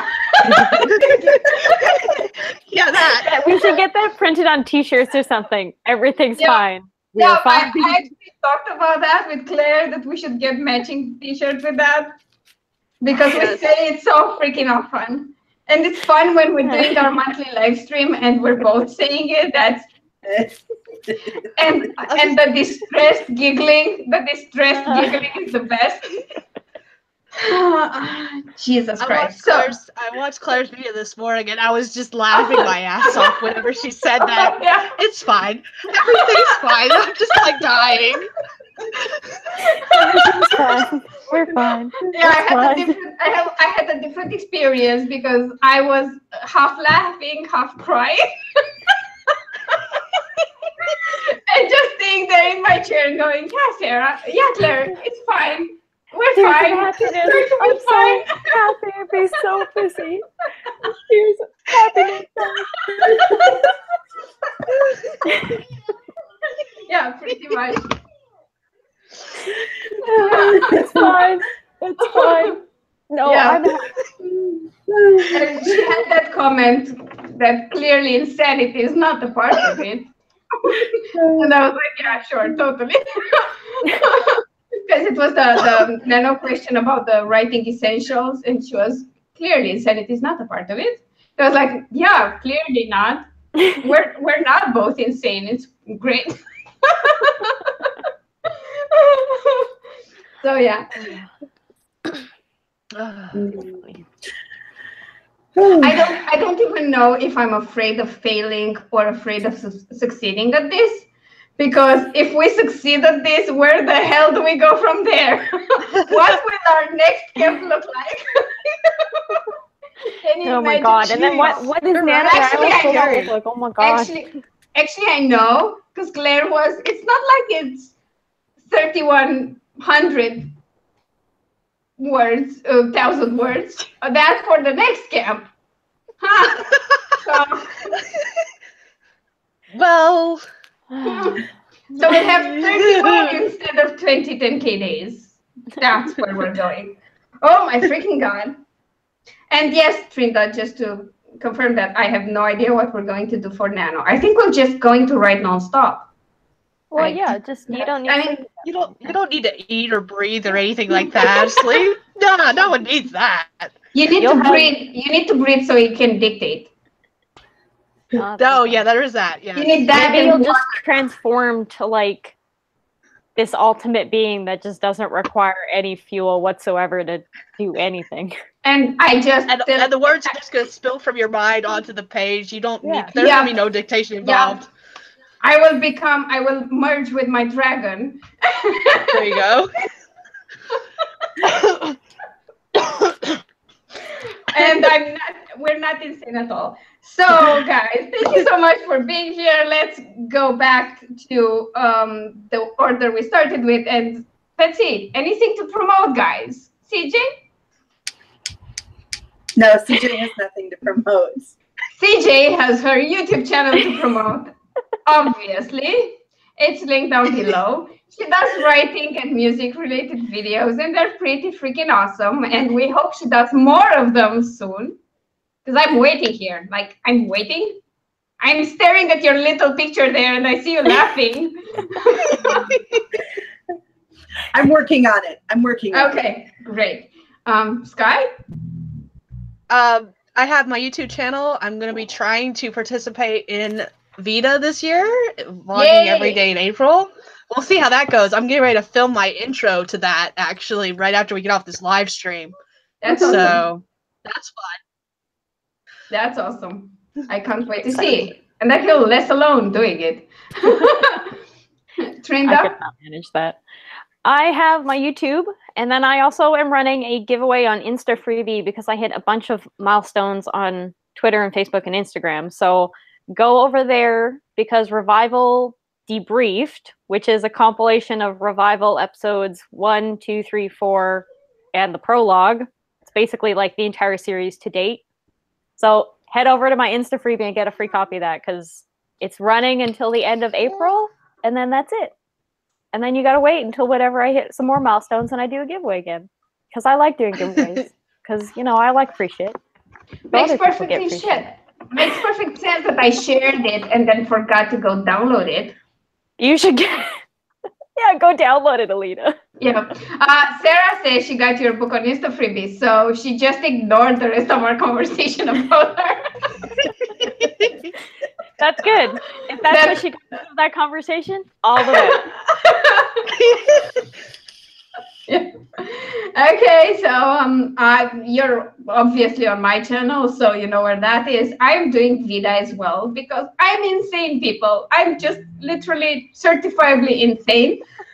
So you'll have a video from me every day in April. Not all of them will be vlog styles. Most of them will be pre-filmed because otherwise I'm literally going insane. And I've just released a cover for Gaming and IRL Boss Fights, which is my third book in the Famous on the Internet series. And you can pre-order that from Amazon. You have a link to my Amazon store in the description if you want to check that out. And Travel and Spies, it's still discounted to $1.99 on Amazon, US and UK. Actually, I think it's 99p on the UK side because they work differently and they have different pricing.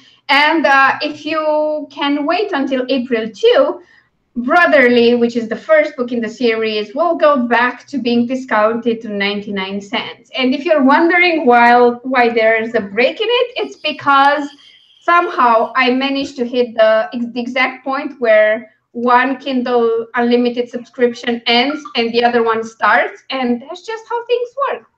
Because Amazon hates me, apparently. So yeah, grab those and read them before the new book comes out. I think it will be super fun. Hope you think the same. And again, if I didn't mention it often enough, I am doing a Q&A, a live one, on my birthday, which is April 3rd. It will be like 5 a.m. Eastern, I think. Yep. I'm sorry. We'll go with that. But if you want to leave some questions for me, do so in the comments down below, or just on my Facebook page, or on my Twitter, or wherever you want. It's fine. Just tweet them at me. I'm fine. I'll find them and I will answer them live. So again, thanks for being here. I know it's been kind of long, but we've had tons of fun, and hope you had too. Bye. Yeah. Bye. Bye.